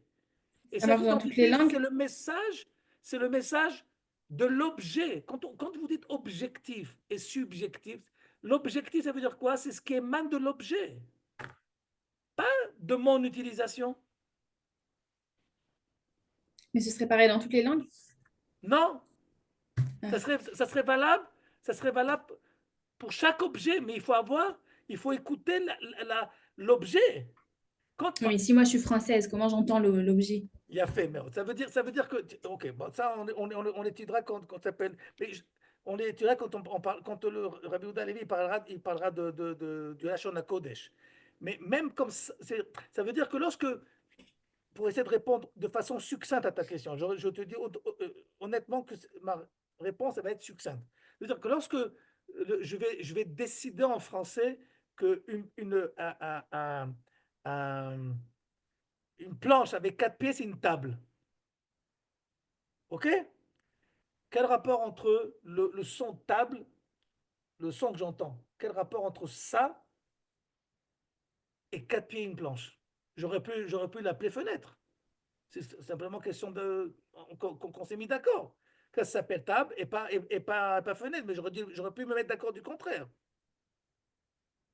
Oui ou non? OK? Ce qu'il faut comprendre, c'est que ça, c'est valable. Ce problème, il est valable à la simple et unique condition que c'est l'homme, en fonction de son utilisation, de son bien-être, de son confort, qui lui va fixer de façon arbitraire ou pas très, de façon un peu égoïste, la définition des choses. Mais Shlomo Ameler, il avait la possibilité d'écouter la définition de chaque chose par elle-même. Quand on dit que Shlomo Ameler, il écoutait, il savait parler aux oiseaux et à toute la nature, ça veut dire quoi? Ça veut dire qu'il leur parlait pas comme on se parle, vous et moi. Mais il arrivait à descendre, à monter plutôt, dans l'identité, dans chaque chose, qu'il arrivait à créer avec chaque chose la relation objective des choses. Ce qu'on appelle la prophétie. La prophétie, c'est tout simplement l'objectivité qui vient à moi. Et pas une approche personnelle qui automatiquement, et pas une approche humaine qui est automatiquement subjective. C'est ce que Kant nous a dévoilé. Il dit que quand on parle du phénomène des choses, tu parles automatiquement et uniquement de comment la chose se dévoile à toi. Qu'est-ce qu'elle fait pour toi? Qu'est-ce qu'elle éveille en toi? Mais ça ne veut pas. Tout ce que tu vas expliquer autour de cela, en aucune façon va toucher ou va atteindre la définition de la chose en elle-même. Comment on arrive à cette définition? Bien fait. Comment on arrive à cette définition? Comme j'ai dit il y a 2 minutes, uniquement par la prophétie. Mais quand il n'était pas prophète? Quand il a pas donné la définition, il a simplement dit quelle est la limite de la réflexion humaine. Il Donc a quand dit il dit, il la y a une réflexion définition qu'on ne humaine connaît pas. ne peut en aucune façon définir objectivement parlant la définition des choses. Mais donc d'après lui, il n'y a pas de possibilité d'avoir cette objectivité. Parce que lui, il ne croit pas forcément à la selon la prophétie. réflexion humaine. Ok. C'est il a été assez honnête et humble pour dire il y a des choses qu'on ne peut pas y arriver parce que chaque chose à laquelle je vais réfléchir, chaque phrase que je vais dire, je vais la précéder par le mot je. Donc, Ça veut dire que par exemple, si on revient à la question de la vie, il n'y a pas de possibilité de trouver la vraie définition de la vie. si je n'ai pas, il a fait, mais si je n'ai pas un dévoilement divin de qu'est-ce que c'est que la vie, je peux arriver, et que je vais avoir uniquement des réflexions subjectives sur la vie, je vais arriver à des absurdités, comme on a dit tout à l'heure. Mais si vous me permettez, j'aimerais finir avec mon M v Av, si vous me permettez. OK? Maintenant, ces deux êtres en question qui s'appellent Av VM vont. Il y a un produit qui sort d'eux. Il y a une autre identité qui va naître de cela. Et donc, vous avez vu, qu'est-ce qu'on a dit que le Aleph même, c'est l'accompagnement, du quoi? De l'innovation du Aleph Bet. Si vous n'avez pas compris ça, je ne peux pas continuer la suite. Qui c'est qui n'a pas compris ça? C'est bon? C'est bon. Donc, de cela, qu'est-ce qui va se passer? Il va se passer tout simplement que quoi? Qu'on va garder de ce Av et de ce M le produit de chacun. Ça veut dire que l'innovation du papa, elle s'arrête à quelle lettre? Bête. Bête. Bête. Et l'accompagnement de la maman, elle continue à quelle lettre? Même. Non, Non. ça c'est le phénomène. Mais puisqu'elle a accompagné, elle est arrivée à quelle lettre? Bête. Guimel. Non, Nun. Non. Guimel. Nun. Parce que après le même, c'est le Nun qui existe. Et donc vous avez de là Ben. Ben. Ok, Ben, c'est ce qui provient. C'est le produit de l'accompagnement de l'innovation. Le bête de l'innovation, le Nun de l'accompagnement. Et Oui, vous avez mais ici. dans ce cas, ça veut dire que le père, il arrive jusqu'au guimel, pas au bête. Nahon, tu as raison ce que tu dis. Mais comme on a dit, le père, en tant que papa, je peux te dire, ou bien grand-père maintenant, au Hachem, on n'est pas capable de faire plus qu'innover les choses. Bête, Todarabam, mais ça nous suffit. Guillemets, on n'y arrive jamais. Donc on s'arrête au bête. Mais l'accompagnement, il suit. Donc c'est le ben. Maintenant, si ce ben, il ressemble à sa maman, au M, donc qu'est-ce qu'il va faire? Il va faire exactement ce qu'elle a fait de la maman. Il arrive à la fin au taf, bat. Il a fait, mais Non, attendez, non, pas Yaféméod. répète, Je Sarah, reviens. répète. Tiens, vite. Ah, Non, si, elle a pas dit. Vous croyez qu'elle a dit quelque chose qu'elle a pas dit là? si c'est une fille, ça Non, veut dire elle que a ça dit, je accompagne l'ai vu, elle a dit. jusqu'à la fin. Et du coup, ça arrive au taf à la fin. Ben oui, Ça mais sauf s'appelle que ça bat. veut pas dire que le Ben, il va donner une batte. Ça veut rien dire ce que tu dis. On n'a pas dit Ben, ça donne bat. Si le père et la mère, c'est une fille, ça donne une fille, alors la fille, elle prend le bête du père et le taf jusqu'à la fin parce que c'est une fille. Et je vais essayer de renforcer les propos de Sarah parce que vous êtes en train de ne pas être très gentil avec elle. Donc, j'ai essayé de renforcer les propos de Sarah. Non, de Pour ceux qui s'y Bathsheba, connaissent, tout va bien. Sarah, elle est bête. pour ceux qui parmi vous qui se connaissent en langue sémite, euh, comment on transforme un masculin au féminin? En hébreu, par exemple, il y a deux possibilités. Soit par Avec le la hé. terminaison Ouais. he ou Ou la le tav. terminaison Tav. tav. Tav.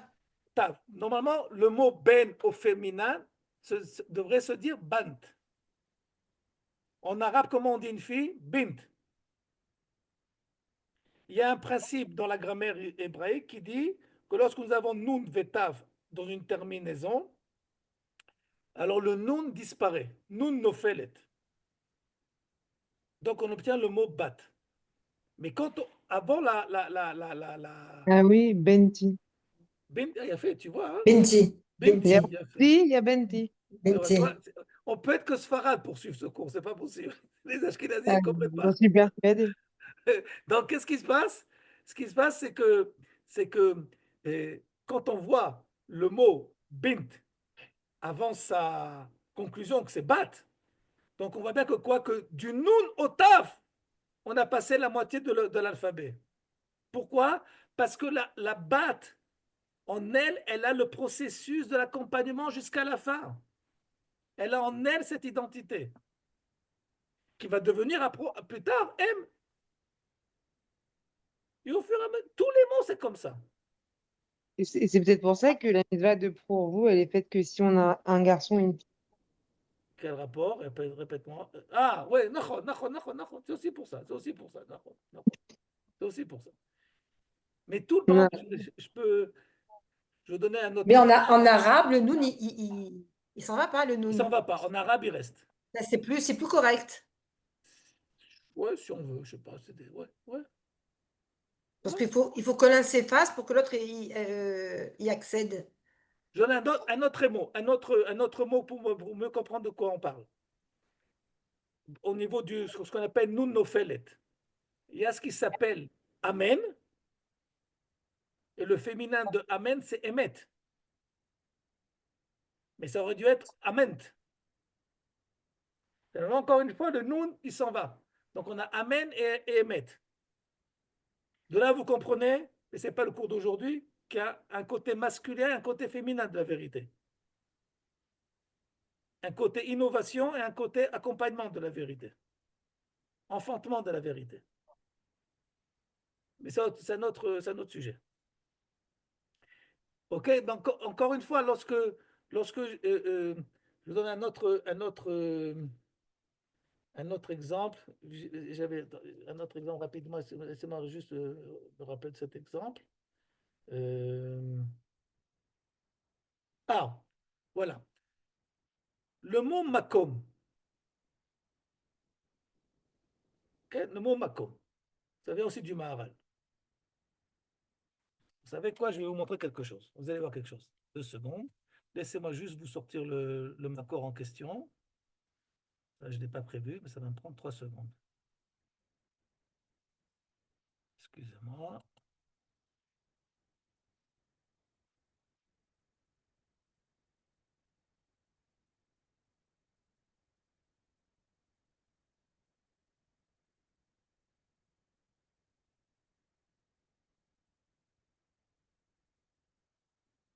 Deux secondes, hein, j'y suis. Voilà.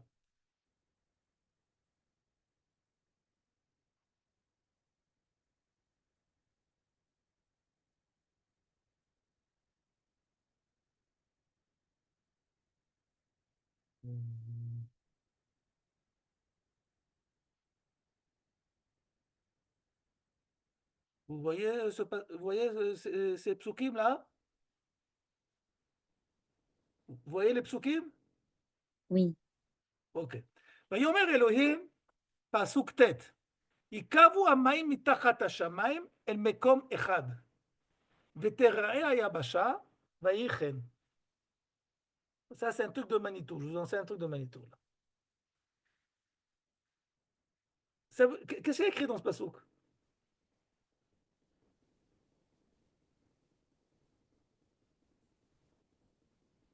Je traduis en français. Dieu, Elohim a dit, Ikavu hamayim mitachat hashamayim, que les dieux, les eaux se rassemblent en dessous des cieux, El mekom echad, dans un seul endroit, Veterea yabasha, de façon que les continents vont apparaître. Vaïchen, ça c'est fait. Maintenant, le problème c'est que vous et moi, nous ne sommes pas des gens honnêtes. C'est parce que nous lisons les psukim en fonction des définitions qu'on s'est fixées que c'est les bonnes définitions. Comme par exemple, on avait parlé du mot shamaim. Vous vous rappelez? Ou pas? On a décidé que shamaim, c'est le bleu qu'on voit au-dessus de la tête. Mais shamaim, non, mais le bleu au-dessus de la tête, il s'appelle shamaim parce qu'il est loin. Sham. C'est ça qu'il s'appelle shamaim. Vous vous rappelez de ça ou pas? Ok. Maintenant, le problème, c'est qu'encore une fois, on a un pasouk où on a décidé de le traduire comme on veut. Mais on n'a pas compris que le passouk, il nous invite à le comprendre avec ses lettres. C'est quoi maïm? Ne me dites pas que maïm, c'est water, c'est de l'eau. Je vous en supplie, ne me dites pas ça. Maïm, en hébreu, je sais pas en hébreu, de façon la plus simple, c'est la lettre même au pluriel. Oui ou non? Maïm, c'est la lettre même au pluriel. Minimum du pluriel, c'est quoi? C'est combien?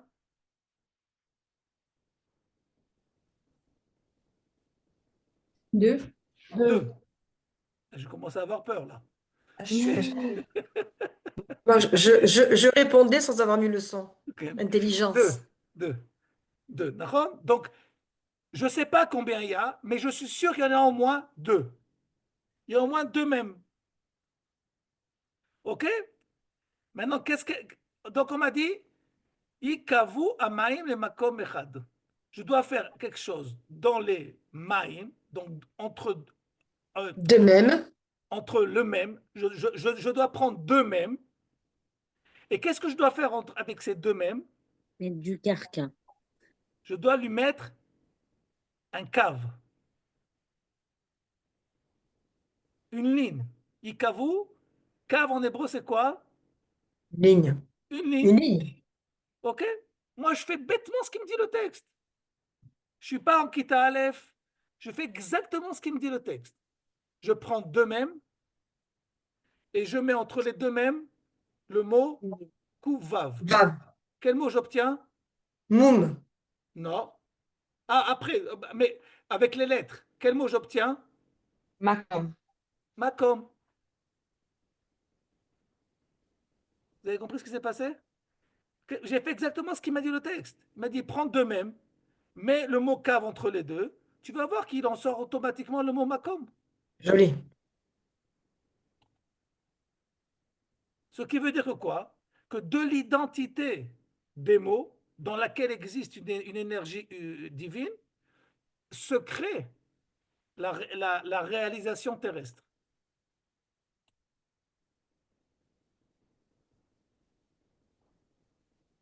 C'est clair ou c'est pas clair? Mais encore une Est-ce fois, que, c'est que ça, c'est valable si j'étudie les choses en fonction de du message émis par les choses, pas du message que j'aimerais entendre des choses.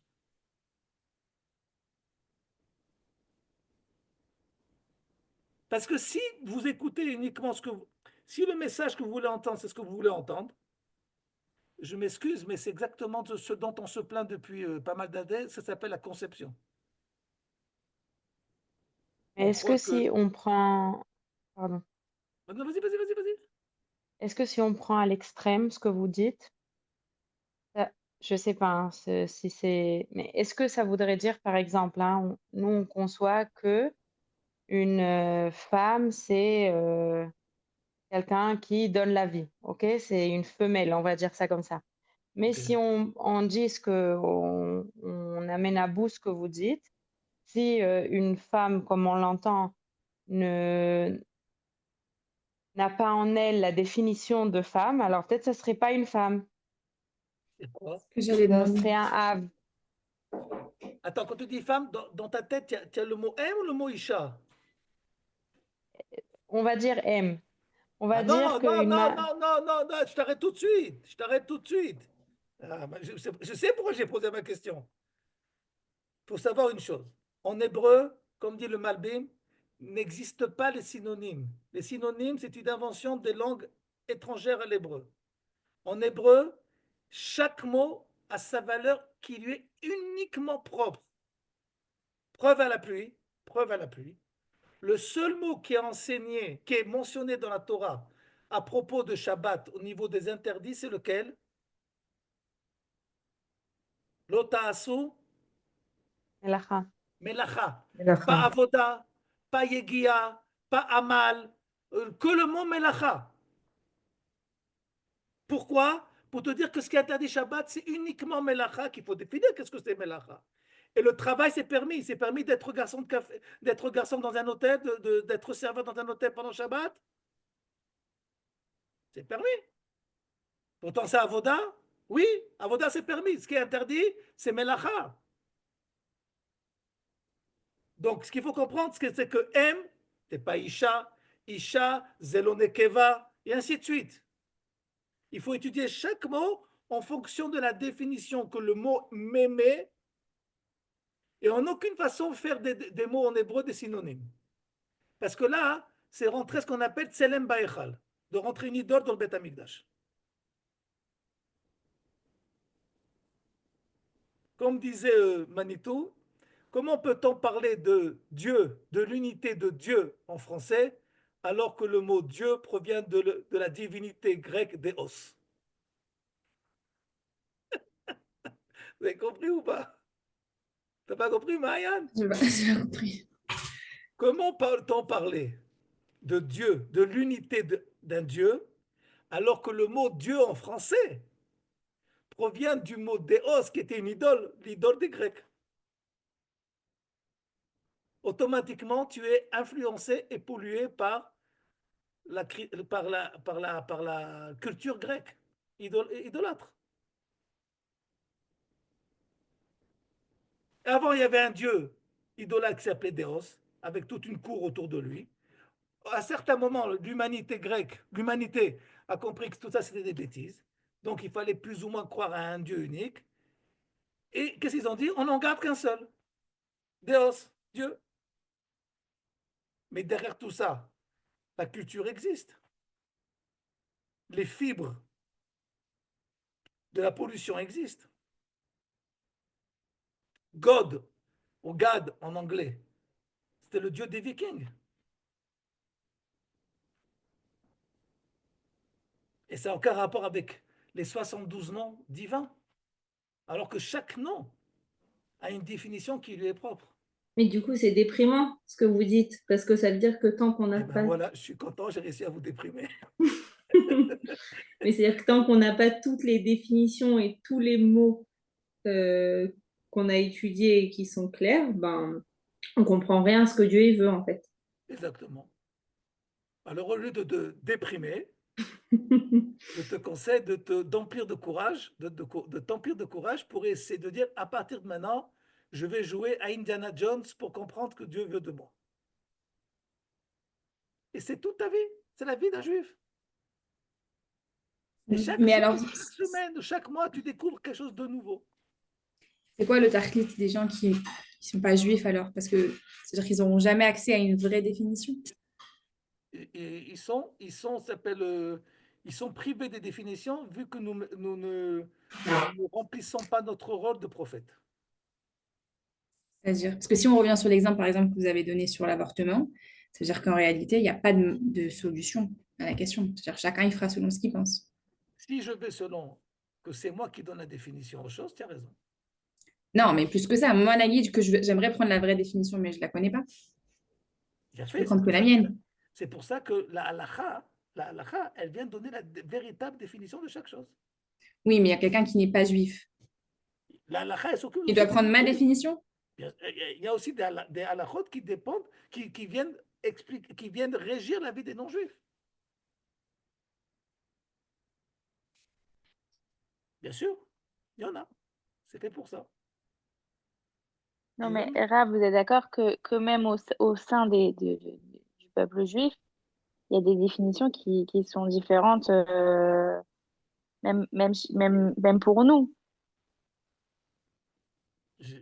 Enfin, et par exemple, je sais pas si je pourrais donner un exemple, mais même récemment, par exemple, avec la guerre, etc. Je sais pas si c'est un bon exemple, mais le fait qu'on parle d'une milchemet mitzvah ou pas, vous êtes d'accord que ça, c'est des choses qui au sein du peuple juif qui posent question. C'est-à-dire, on se met pas d'accord sur la définition. Qu'est-ce que tu veux dire?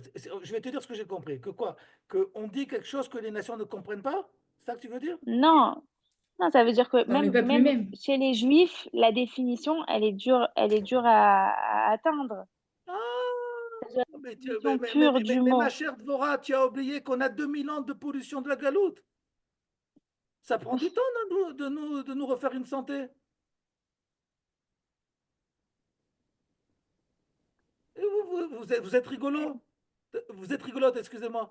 Vous C'est-à-dire que venez là, d'arriver depuis 100 ans dans le pays et vous voulez quelque chose en quelques années, on se débarrasse de toutes les maladies de la galoute. Mais ça prend du temps. ça voudrait dire que là, par exemple, sur la question qu'elle a dit Débo sur Milchemet Mitzvah, ça veut dire qu'en fait, là, pour l'instant, le débat dans le peuple, c'est parce que chacun il amène sa perception de la définition. Et on n'a pas regardé la définition objective. נכון, Ok. נכון. C'est ça le problème. C'est un sacré problème, ça. Oui, mais même par exemple avec votre ami, vous avez dit, par exemple, vous avez parlé de l'État d'Israël, que vous voyez ça comme vraiment la main d'Hachem, et que lui, il dit, bah non, c'est des faits historiques qui se sont suivis les uns après les autres et qui ont donné ça. Alors, vous allez penser que vous avez une vision, enfin, la vision objective de la situation, mais lui, enfin, il est aussi dans son truc, quoi, entre guillemets. Ah oui, t'as exactement dit ce qu'il fallait. Il est dans son truc. Exactement. Entre parenthèses, c'est la seule chose à laquelle on s'est mis d'accord. Qui m'a dit, je suis dans mon truc, et mon truc est plus important que le truc du bon Dieu. C'est la seule chose, il m'a dit, mais c'est ma mashkacha. Il m'a dit, pour moi, il n'y a rien de divin là-dedans. C'est tout simplement des opportunités politiques. Ni plus ni moins. C'est quoi pour lui le divin? Le divin, c'est pour le Beth Knesset. Qui ne va pas entre Non, mais parenthèses. Il n'y oui, va pas, mais mais c'est pas grave. qu'est-ce c'est quoi pour lui la perception, la définition du divin? Lui, il croit Spinoza, que tout Hum. est produit d'une chaîne naturelle infinie. Le divin, c'est la nature, la Voilà. cause primaire de la nature. Donc, il y a aussi une nature au niveau de la nature humaine, c'est le cas de dire, ok? Et qui nous a amené à un produit géopolitique comme nous avons actuellement. Et donc, après ça, si c'est ça, il a raison. Il n'y a rien de divin dans ce qui s'est passé. C'est la nature. Mais l'infini, il est tellement infini qu'il peut même s'introduire dans la chita de Spinoza pour tromper l'ennemi.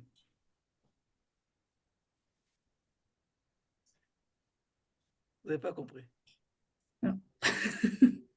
S'il y avait un domaine qui est défini comme divin et un autre qui ne l'est pas, la nature, et que, et que pour être divin, il faut qu'il soit dans le domaine du divin et pas dans le domaine de la nature, donc j'ai limité le divin. Mais les limites que moi, encore une fois, selon ma perception des choses que j'ai créées, qui a un divin et qui a une nature, chez l'objet qui est le Dieu en question, ces limites n'existent pas, c'est de la foutaise. Donc, quand il agit dans ce que moi j'ai défini comme de la nature de Spinoza, ok, chez lui, c'est tout simplement agir dans l'infini divin. Mais c'est moi qui ai encore une définition qui est une définition humaine, qui n'émane pas de l'objet des choses. Je répète. Et ça l'a aidé le Kuzari, Non, non, il a dit non, le philosophe. pour l'instant, il est sous un certain choc de ce que je lui ai dit la Ah, fin de la dernière discussion. Et il est en train de, comment t'appelles, de cuver son vin là, pour l'instant, parce que il me l'a dit, parce que je lui ai dit quelque chose que sa chita, bon, bref, je lui ai dit que sa méthode de réflexion pouvait amener à des trahisons. Et ça l'a extrêmement choqué et vexé. J'ai fait, tu peux te choquer, Blessé. tu C'est peux être blessant. choqué et vexé jusqu'à demain matin, mais c'est la triste réalité, parce que si tout dépend de mes définitions, donc je peux définir que X, Y n'est pas mon ennemi, donc je peux l'aider. C'est ce que font tes copains, je vais dire. Bref, mais c'est un autre sujet. On a pour un bout de temps avec lui. Vous avez compris de quoi on parle ou pas trop? Je vous ai jamais vu avec une tête aussi mal que ce soir. Non, pas du Moi, tout. ça me rappelle la question, enfin, ça me ramène tout le temps à la même question. C'est quelle est la définition du divin d'après la divinité? Ah, donc ça pour répondre à ta question, on va rapporter la réponse de Rabbeinu Saadia Gaon, Arasag, qui a dit la chose suivante. Lou yeda'ativ haïtiv. Si je le connaissais, je serais lui-même. Alors quoi, on sait ce que c'est pas? C'est-à-dire, c'est quoi le... Il y a fait, mais tu as dit exactement 3 mots ce qu'il fallait dire. Et c'est un sujet, waouh, le Rav Kook a écrit sur ça pour des pages et des pages. que la seule relation que nous avons avec le divin, c'est uniquement ce qui n'est pas. Ce qu'il n'est pas ou ce qu'on ne voit pas. Ce qui n'est pas. Quand vous avez un rendez-vous avec quelqu'un que vous ne connaissez pas, ok, vous ne l'avez jamais vu. Quand vous avez rendez-vous par exemple, avec quelqu'un que vous connaissez, vous identifiez la personne, c'est lui. Ok? Et quelqu'un que vous ne connaissez pas, il va vous dire, voilà, je me trouve à telle place, à telle heure, j'ai telle taille, je serai habillé avec un manteau d'une telle couleur. La seule possibilité que de connaître la personne, c'est d'éliminer tous les gens qui ne répondent pas à cette définition. D'abord, vous allez à telle heure, à tel endroit. Vous allez éliminer, si vous avez qu'il fait 1,80 m, vous allez éliminer tous ceux qui font moins de 1,80 m ou qui font plus de 1,80 m.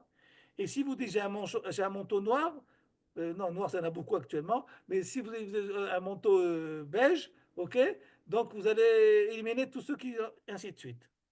Donc la possibilité de reconnaître les choses par une analyse, par une recherche analytique, c'est uniquement par l'élimination de ce que n'est pas la chose.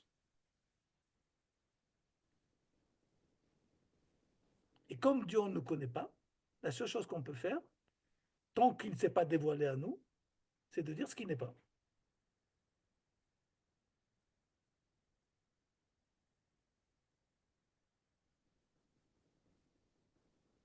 Qu'est-ce qui ne va pas là? J'ai l'impression que vous n'avez plus de souffle. Alors, par rapport au paragraphe qu'on a fait aujourd'hui, ça nous montre quoi sur Dieu? Qu'est-ce qui n'est pas? Ah non, là on a parlé du philosophe qui prétend, lui, Oui, définir le Dieu en fonction de lui-même. oui, mais c'est pas ça, on a dit. Non, ça, c'est pas ça. Donc, c'est pas quoi? C'est quoi, lui, l'expression divine qui donne que nous, on dit non, c'est pas ça? Ah. D'abord, on a dit encore une fois, pour prouver que ce que tu dis c'est juste, il faut que tu nous prouves que quoi, que ton hypothèse est la bonne, que quoi, que la définition divine est la même que la définition humaine. Comme on a dit au niveau de la volonté. Est-ce que la volonté divine, même si je parle de Dieu veut ou ne veut pas, est-ce que est-ce que ça passe? Est-ce que ça s'exprime? Est-ce que c'est défini de la même façon que la volonté humaine? Lorsque je dis qu'Akadosh Baruch Hu Ohev et Amo Israël, ça veut dire que il a eu le coup de foudre pour nous? Qu'est-ce que ça veut dire que Ohev et Amo Israël? Une phrase qu'on dit tous les jours et on ne se rend même pas compte qu'on ne comprend pas la phrase. Abocher be'amo Israël be'ava. Comment choisir quelque chose par amour?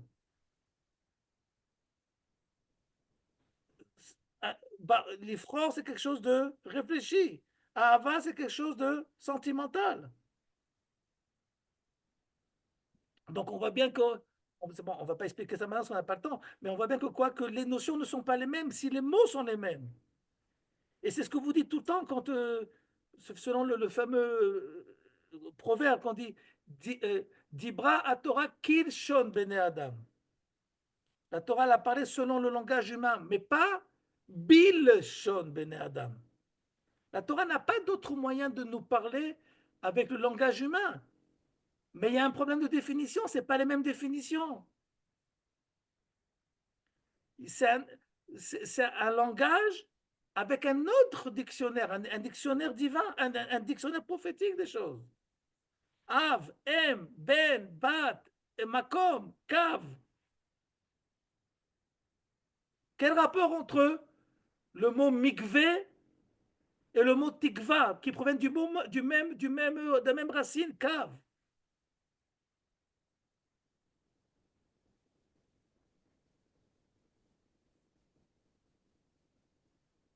Où vous en êtes? Où vous en êtes pas? Et là? Dans une grande piscine. Bon, on a compris Non, que- c'est bon, non, c'est bon. Non, ça va, ça va. on se rencontrera à la fin. Vous avez de quoi réfléchir pendant 2 semaines. Non. Pendant une semaine, ok? Et on reprendra, parce que je dis, ça va nous prendre du temps. Ça va nous prendre du temps d'étudier un peu le Mais est-ce philosophe. que ça rejoint, je peux poser une petite question? Enfin, c'est une grande question, mais aujourd'hui, j'ai l'impression que dans la société, ce qui se passe, c'est vraiment une remise en question de toutes les définitions. Il n'y a plus rien qui veut rien dire. נכון, La נכון. philosophie est arrivée à son extrême, qu'on appelle le postmodernisme. Qui est de dire chacun définit ce qu'il veut en fait. De Chacun. dire que la vérité, c'est ma Exactement. perception. Si tout est fonction, si tes fonctions est uniquement de la subjectivité humaine, alors un homme peut être une femme. C'est ça le postmodernisme? D'accord. C'est l'extrémité de la philosophie. Et ça a mis 2000 ans pour arriver, c'est pas mal. Mais Mais c'est de dire que la définition, c'est ce que moi je perçois. Il n'y a pas de définition objective. d'accord. Ok. Je ne sais pas si vous avez entendu, euh, ma femme elle m'a raconté elle est en train de lire un livre. Je ne savais pas du tout que c'était. Vous saviez on savait que les Allemands, hein, pendant la Seconde Guerre mondiale, ils avaient un programme d'éliminer tout ce qui est handicapé, et ainsi de suite. Mais sachez, je ne savais pas du tout, elle me l'a enseigné cette semaine, que c'était Bichlal. Ça a été pensé et réfléchi par des Américains et par les Anglais et par des philosophes juifs de l'époque. Simplement, les Allemands ont pris cette théorie et l'ont appliquée, tout simplement. Mais encore une fois, c'est fait au nom de certaines philosophies, certaines approches de la vie. Mais d'un autre côté, on ne peut pas leur en vouloir. Enfin, pas aux nazis, hein, je parle aux gens aujourd'hui qui disent que c'est eux qui donnent la définition. Ils n'ont pas de possibilité d'accéder à une définition objective, j'aurais fait pas. Enfin, vous voyez ce que je veux Ce dire? que tu dis, c'est vrai, on va dire à 70-80%. Parce qu'il y a un manque de rôle que l'âme Israël n'emplit Je pas pas. d'être à sa place en tant que. Je veux dire, on joue au philosophe au lieu de jouer au prophète. Donc il Ce manque qu'on voit aujourd'hui, c'est parce que le peuple juif n'a pas rempli son rôle d'amener la vraie définition au monde. à 70%. À 70%. Ok. Et il y a, à part ça, le common sense. Sechel hayashar. Que même si la Torah n'existait pas, il y a des choses qui font partie de la logique humaine. Par exemple, ne pas tuer son voisin. Ce n'est pas la peine qu'il y ait une Torah pour ça. C'est évident qu'il ne faut pas prendre la vie du voisin. Simplement, quoi? D'un autre la prophétie, elle a fait que quoi? Que la moralité de ne pas tuer a agi sur l'ensemble de l'humanité. Mais il y a encore 30%, 40% qui fait partie du bon sens de l'homme. Oui, mais On ne c'est tue pas. pas Il son y a voisin des cas pour une place de flagrants. parking. Oui, mais il y a les cas flagrants comme tuer son voisin, mais il y a l'euthanasie, il y a l'avortement, il y a beaucoup de questions Bien fait, mais c'est pour ça, c'est pour ces cas-là que la Torah a été donnée. Pas pour la place du parking. Ouais. Non, pour ça, non. Mais l'euthanasie, tout ce que tu as dit, il y a fait, mais parce que vraiment, la réflexion humaine, elle peut amener à une erreur. À l'inverse, c'est sûr qu'elle va amener à une erreur. Moi, Non. Donc vient la prophétie, dit, ça c'est la même chose que ça. Ah, pourquoi c'est pas condamnable? Parce que Kadosh Baruch Hu, il a dit que là, ça c'est pas condamnable, et ça c'est condamnable.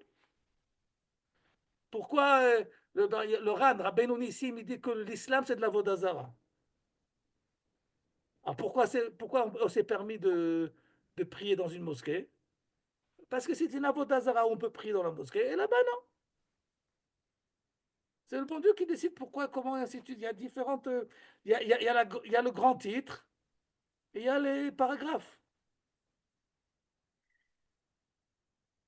Mais le grand problème actuellement, c'est que la plupart d'entre nous, et surtout dans le monde des yeshivot, non, pas surtout, mais aussi dans le monde des yeshivot, on étudie la Torah comme une approche intellectuelle humaine. c'est-à-dire. C'est-à-dire, on n'accepte pas forcément les définitions objectives de la prophétie.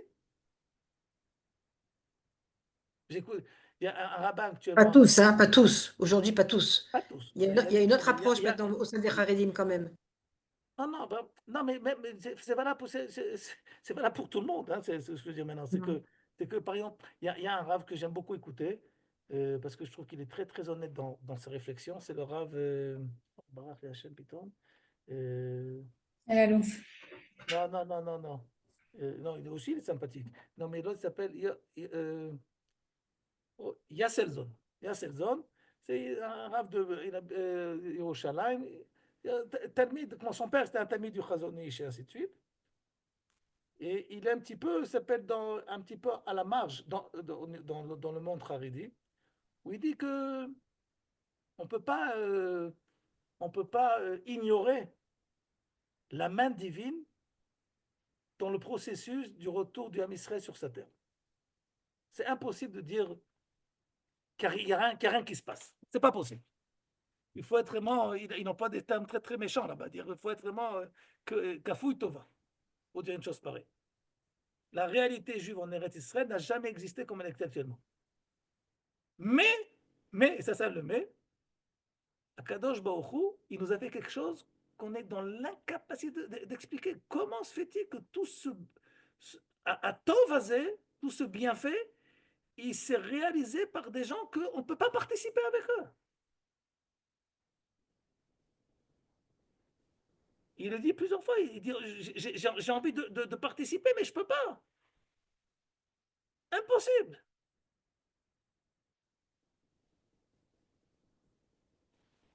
Il dit, souvent, j'aime bien beaucoup, j'aime son humour, il dit, Kadosh Baruch Hu, il nous a fait quelque chose que personne n'a prévu. Mais j'ai envie de lui dire, mais je te rappelle que le bon Dieu ne travaille pas chez nous.